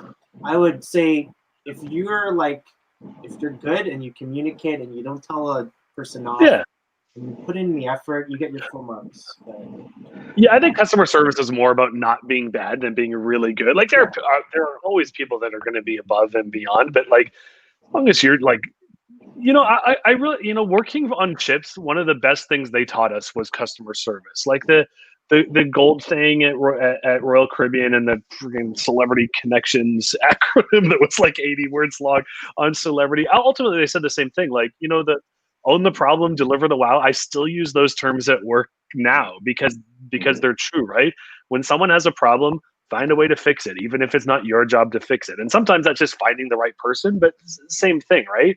So that's good customer service. Doesn't mean you're, making someone have the greatest night of their life on the Let It Ride table, but it means you're, helping people when they need help, and not throwing chairs at players over the table, like we saw in that video.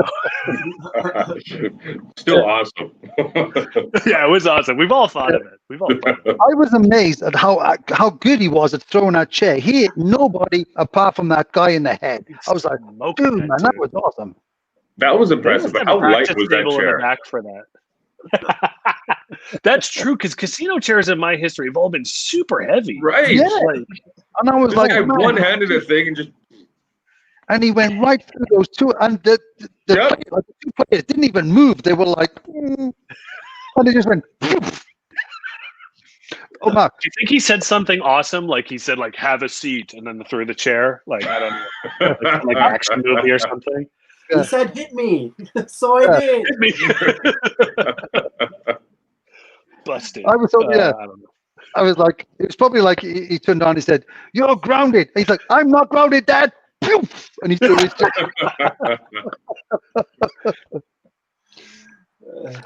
Mark, here's a question, and I've been kind of like mulling this over because I was it last week we were supposed to come on whenever.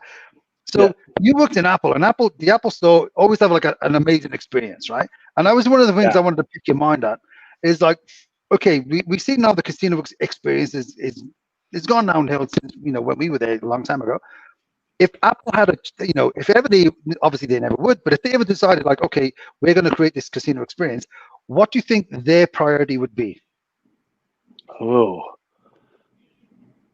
Electronic. I think their priority would be electronic. So the thing that we do really well is, and I don't think this is like anything magical.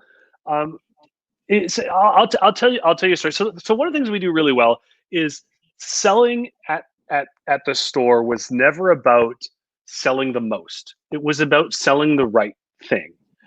So I always tell this story. When I was a salesperson at the store, I had a customer come up to me and he goes, "I love everything about Windows. Why should I buy a Mac?"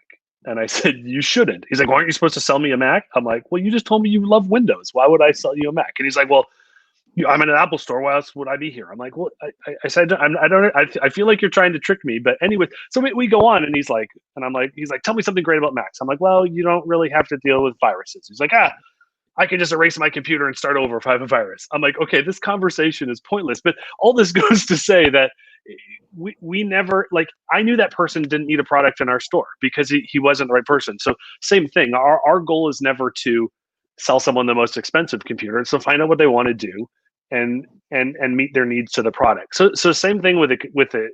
I feel like you can translate that to a casino, and it's about, not, and we do this a little bit by law, like not over serving people, not taking advantage of people, letting, having the facilities and tools to teach people how to play the games correctly, because people will enjoy them when they understand them more. We do that at the store too. We do a lot of training and lots of learning.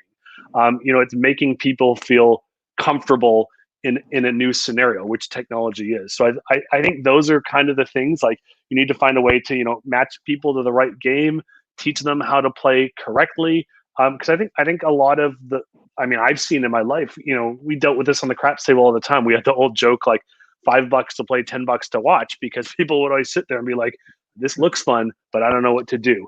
And like on the ships, we had like come to learn craps games like once a week or whatever. We had those, and those are interesting. But I think like really innovative way to teach people how to casino would kind of make a unique experience. I don't think anyone's really solved that, because I think there's a lot of barrier to entry to the casino that people just don't go because they don't know how. Yeah, I kind of agree with you. I think that's why people kind of gravitate towards slots, because it's like less intimidating. You just put your money in a button, and then like nobody's going to make fun of me. Nobody's going to get angry at me if I do something wrong. And I always hated blackjack, to be honest, and I was kind of the jerk blackjack player. Me and Kevin used to. You remember Kevin was big, and we used to go in the Caribbean and we had a system. It was like under 11 stay, over 11 double. We didn't care what the player had, and we would try and be like the last two boxes, and we'd be like, "I don't care what you say. We're going to play this way," and we would just double up until we lose. That was the other part. So we're like, "Oh, we're just going to double up until we lose." It was just like, and it would annoy everybody, but it was like, "I don't care," because I always didn't dislike how, blackjack players kind of like intimidated new players. And it was just like, yes, you guys are jerks, man. Why? These are just people trying to play and have some fun. So me and Kevin, and it helped that Kevin was giant and scary, even though he was a teddy bear, really, and I'm just like short and weird, and like into all of these gaming experiences, right? Yeah, I think you make an interesting point about the intimidation thing. Like, I think these people are like, "You're playing." Like, I think also like educating players that like it's not unlucky to say 7 at the dice table. Like, we've all seen people jump down people's throats for doing that. It's there's a lot of what's the word I'm trying to think of? I don't know, just a lot of people just like kind of gatekeeping casinos, right? They're like, "Oh, you don't know how this works, like get out of here." So, how to like retrain those existing customers to be more welcoming to new people is also probably a problem.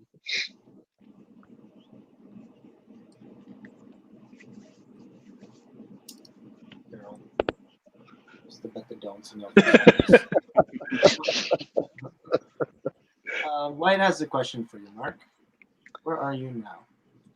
Where am I now? I am in California, so I still work for Apple, but I do it in California now, not at a store. I work at our main offices now. Anything interesting happening in the States right now? Haven't heard really much about anything. So You missed the beginning, the pre-call, Mike, where we said we weren't going to talk about politics. never mind. This has been a depressing enough call. No, I mean, I'll say what I said before. It's very interesting to be in it. I've always been fascinated by politics. It's very interesting to be here. It's sad that I can't vote. I'm not a citizen. You have to be a citizen to vote. So we are just, I want to say casual observers, but there's nothing casual about it. But it's certainly interesting. It was more interesting 4 years ago because like now COVID, I just stay home all day and work from home. When I was going into the office and people were like pulling out the hair and losing their mind 4 years ago because California is very, very Democrat. Now there's just a general feeling in the air. I don't get the like the face to face of people going like, I'm moving to Canada. A lot of people threatening to move to Canada. I'm like having moved to the US, it's not easy to just change countries. You can just get in a car and go. No. Spaceship. HQ? I do not work at the spaceship. I get to go there sometimes, but I don't work there. I work in a little building, not near the spaceship, which is good. It's much quieter. Easier to park. Where's Chrissy? Chrissy is next to me, but Chrissy doesn't like to be on camera. So there's her hand waving. Hi. Would you and Chrissy want to be on John's next game show episode? What if the two of you were on as contestants? Do you want to be on a game show episode? No commission. She can't commit to it. She made a cringy face and did this. I'd be up for it anytime. So if you, I could go with my sister. I don't know if we can do remote, but I was thinking that maybe you could be against your sister, you and Alex, because that would be so much heckling. It would be fun to watch. That'd be good. I would do that. It's been a long time since my sister and I had a good fight, so that's probably a good idea. Well, we're thinking about doing a weakest link casino edition, so because John would be the perfect, right? So, and then you guys can vote each other off. Just because of the accent? Is that the only reason? Yeah. Apparently racial profiling, I think. Yeah, I look like that old mean woman. Yeah, just get a red wig, John. Just get a red wig, you'll be all set. I probably have one somewhere. Well, Chrissy, nice to see your hand there. Nice to see your hand. Good to see your hand. Yeah. Yeah. She's rolling her eyes at you. Maybe we'll see the elbow next time Mark's on. So you can see my dog instead. My dog. Wow, John. Everyone loves a good dog. I have a schnauzer too. What? Do you have a schnauzer? Yeah, mine is heavily obese and is slightly psychotic. Mine is not psychotic. He's the calmest dog ever, although I did just wake him up. But this is Pretzel. Say hi. Pretzel. Okay, well, holy crap balls. It's 1:40, an hour and 43 minutes already. That just went by so fast. There's a whole whack load of questions, Mark, but we'll probably just have you on another time. If you want to be on and sure.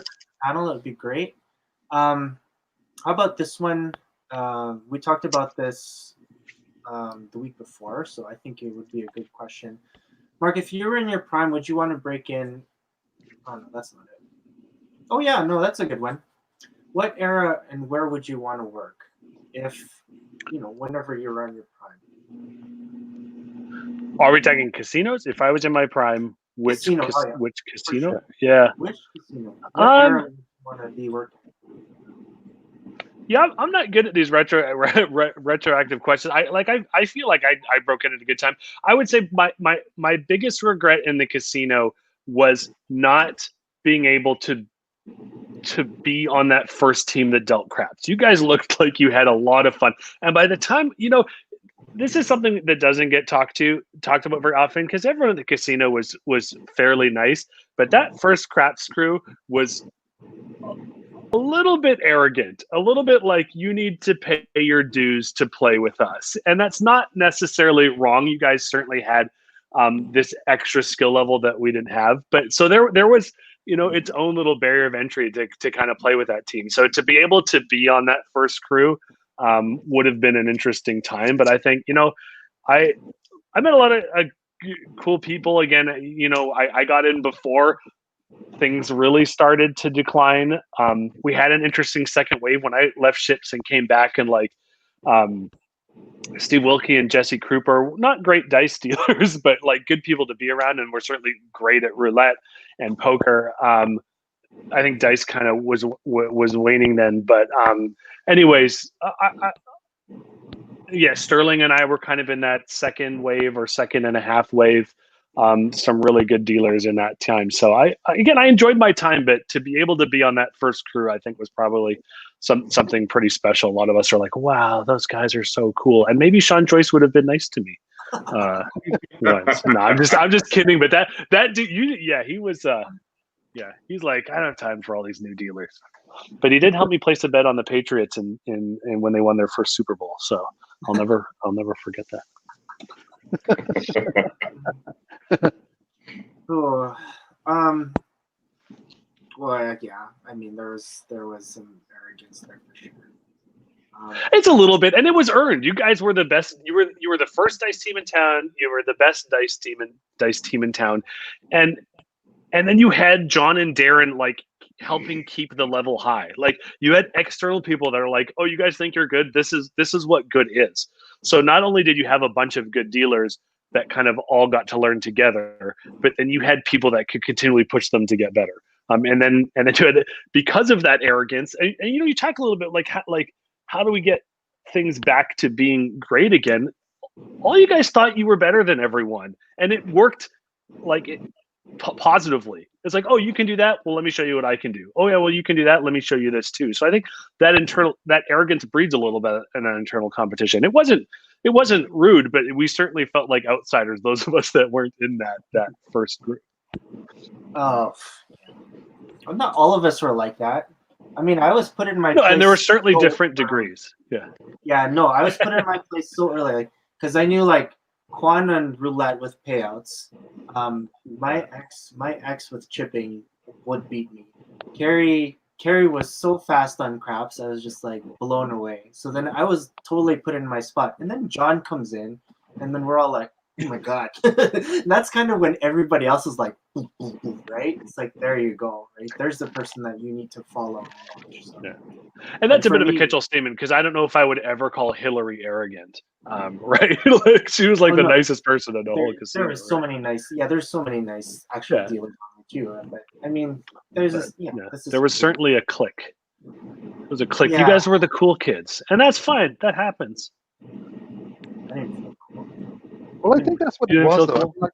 A lot of the casinos I worked in, when they had literally the dice dealers, they were kind of like hand selected to go and do these things, right? So they did kind of have this, I don't know, I won't say self-importance, but I mean, they felt they were better than the rest, because in all honesty, for the most part, they were better on the other games than a lot of the other dealers. And they were, maybe they would have had a bit of self-importance. It was like the cool kids, like you said. whenever you watch those movies, it's they're on the cool kids at the cool kid table, and people wanted to emulate them. I am like, oh, I want to be hanging around them because they always seem to have fun, and you know what I mean. So, and I think it created healthy competition, all right? I mean, people wanted to get better, to try and be like, man, I want to get better because they look like they're having way more fun than I am.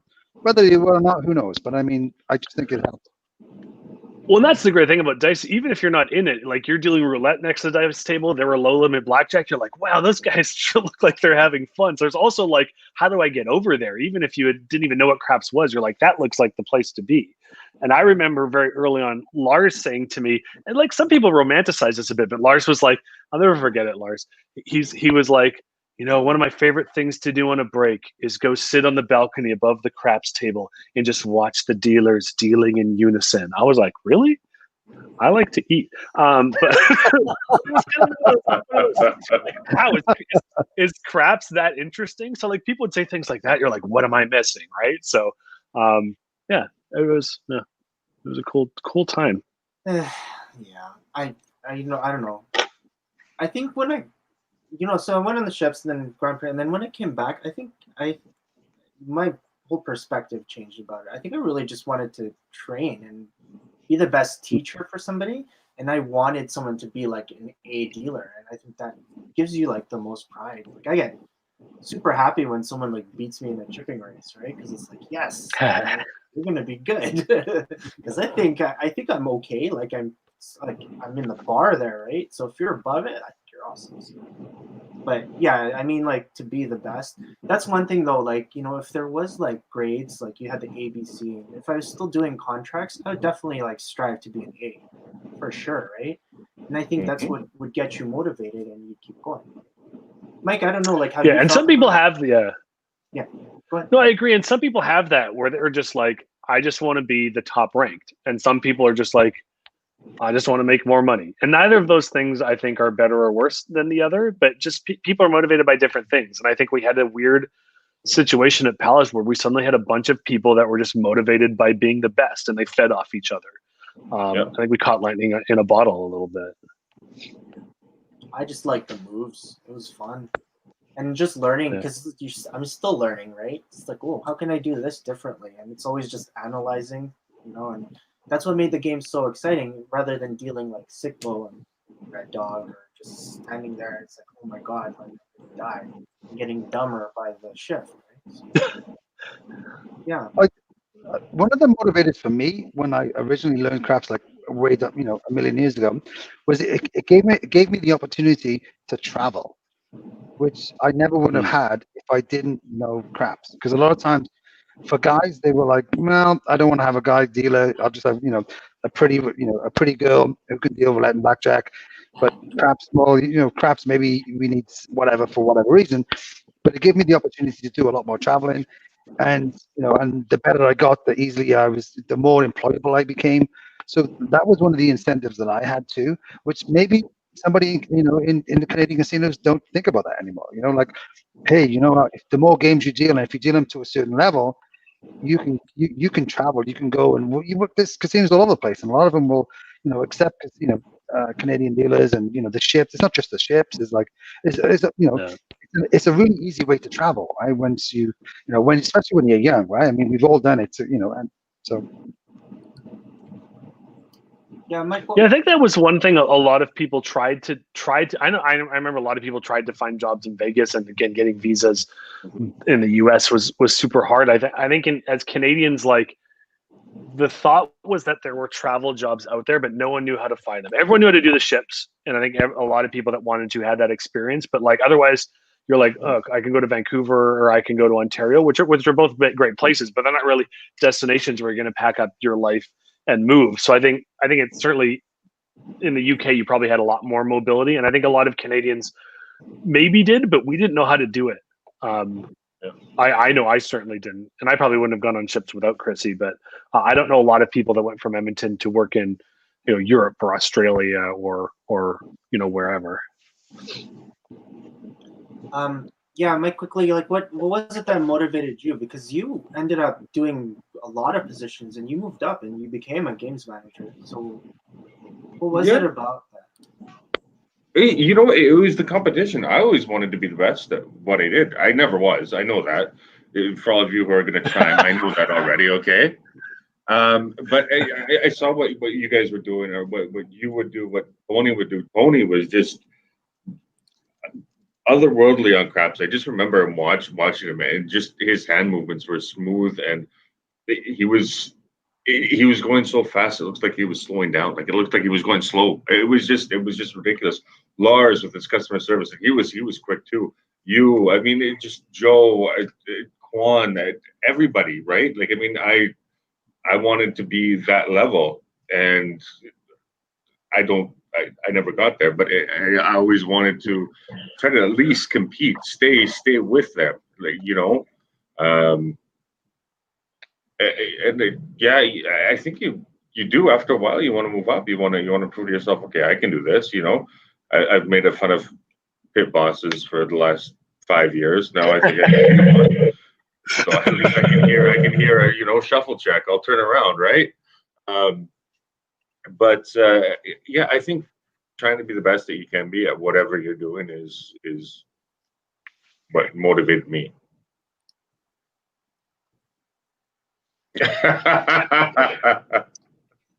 I love you, man. Good old Zulu. Where have you been? You're supposed to be on my show, and yeah, let us know when you're gonna jump on, Kevin. Kevin was I really had a lot of respect for Kevin as a trainer because he had a good explanation on, like, I remember him teaching keys and whatnot. I was like, man, that's like a really smart way of teaching it, and just to be out of the box and whatnot. I think, yeah, Kevin, you're good, man. So like, when are you gonna come on the show? Jeez, you're supposed to be on like a few weeks ago. So Mike is waiting for you. So is John. Yeah. Another Cardiff guy. Be afraid. Yeah. No, I'll stay off. You can't have two Welsh guys. I'll get two Welsh guys on there, and you. They're both from I don't think it's legally allowed, to be honest, to have two Welsh people in the same place. It's Nice seeing you, Kevin. Holy smokes. Okay, well, we got 5 minutes left. Is there anything else that you guys want to cover? This is the fastest 2 hours. Well, it felt like a lot. Yeah, man, this one. Wow. Yeah. Mike, I'm surprised you're still awake. But I know. Well, I'm going to bed right after this, but that's okay. I'm an hour behind you guys. It's only 9 o'clock here, so I could go for another hour if you need me to. No, it was really cool to see Mark. I haven't seen him in a very long time, so it's great to catch up with you and see. No, it's good to see you too, John. I don't know if you remember this, but one of my weirdest memories in the casino. Remember when we got the casino track system and we had the little computers and you'd scan people's names and their name would come up. And it's going to be hard to tell this story without using a person's name.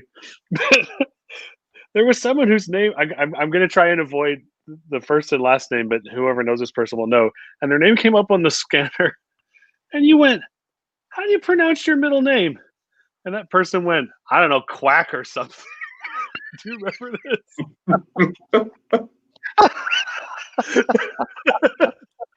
I had never met anyone that didn't know how to pronounce their own middle name. And we called that dude Quack for years. I don't know if anyone knows what I'm talking about, but I think I do. Yeah. Oh my God. Oh my God, that's awesome. I vaguely remember that.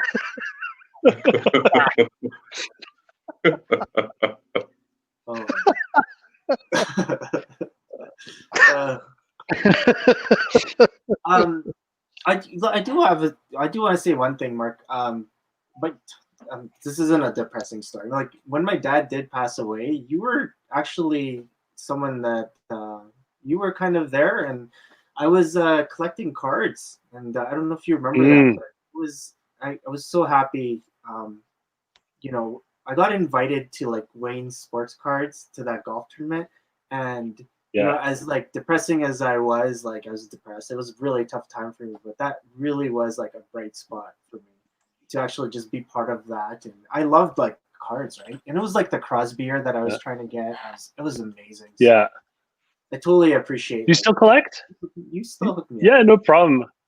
Yeah, I'm still I got into that because of my dad. He was hardcore, but you know, that Wayne's especially, and I think this kind of goes to what you're saying. Like, it was kind of this really cool little like community. Like, it was just a store, but like I still, when I go home and visit my family, I'm like, we got to go to Wayne's and just hang out. I don't buy anything there. I just hang out and chill with people. So thanks. I'm glad I was able to be there for you and offer you a sense of community. Times like that are hard. So. Awesome. And on the other end, I talked about this with Mike. You were the one that boosted my car before we had our amazing trip to Vancouver, because I left my lights on the shift. I before- remember that. I Yeah, remember that. So do That we. was my repayment for you dealing to me my first blackjack ever. No, I don't know. I guess it doesn't work out at all. But For that, I apologize. I boosted a shocking amount of cars in that West Edmonton Mall parking lot. I don't know what it is about casino dealers and leaving their lights on or something, but maybe it's just Alberta winters. But man, I boosted a lot of cars. Yeah. No. Oh my god, that was amazing. Yeah. I have more stories too, but I guess we need to have you on another time again. And then, Sure. Yeah. We Sure. barely scratched the surface today. We'll try and have some more happier topics next time. I feel like I was a bit of Yeah,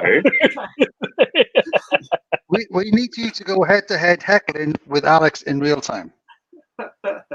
I feel that's Sure. going to be... Yeah. I was kind of surprised and shocked. Maybe he didn't want to be on this because you were far better than him at heckling. So maybe in a game environment, he can be more interactive. Yeah, I think it's hard for him because even after all these years, he's still a guest in my family, so he likes to tread lightly. We could kick him out at any time. No, Oh yeah. no, we love Alex. All right. I was disappointed he didn't heckle today, though. So I'll make sure to heckle him privately about his lack of heckling. Yeah. Well, I'm glad Wyatt and Daryl were on to provide some comedy. Same with Selena. It was nice to see you. Speaking of Selena, before we jump off here, we will be replaying the Paigao Tiles championship match between Guaylo, Bo, Mike, and Juju Gerard. So hopefully that's going to be on tomorrow. It's usually on at about 10 p.m. So jump on in and just rewatch that. Mike, I'm sure you're looking forward to seeing that match again. So. I know how it turns out, but that's okay. Spoiler. I know. Hi, Joe. Hey, Joe. All right. Yeah, I love that guy. All right, guys. That's two.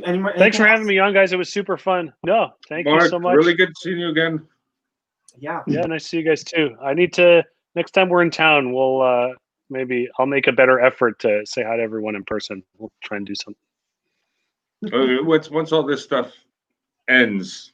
Yeah, not coming to town anytime soon, and certainly not in the winter. We live in California now. I'll wait till the summer. Oh yeah, don't blame you. Yeah. All right, everyone. All right. Okay, see you guys later. Cool. Have a great night. All right. Bye, everyone in TV land. Hey, see you guys. Take care. Bye.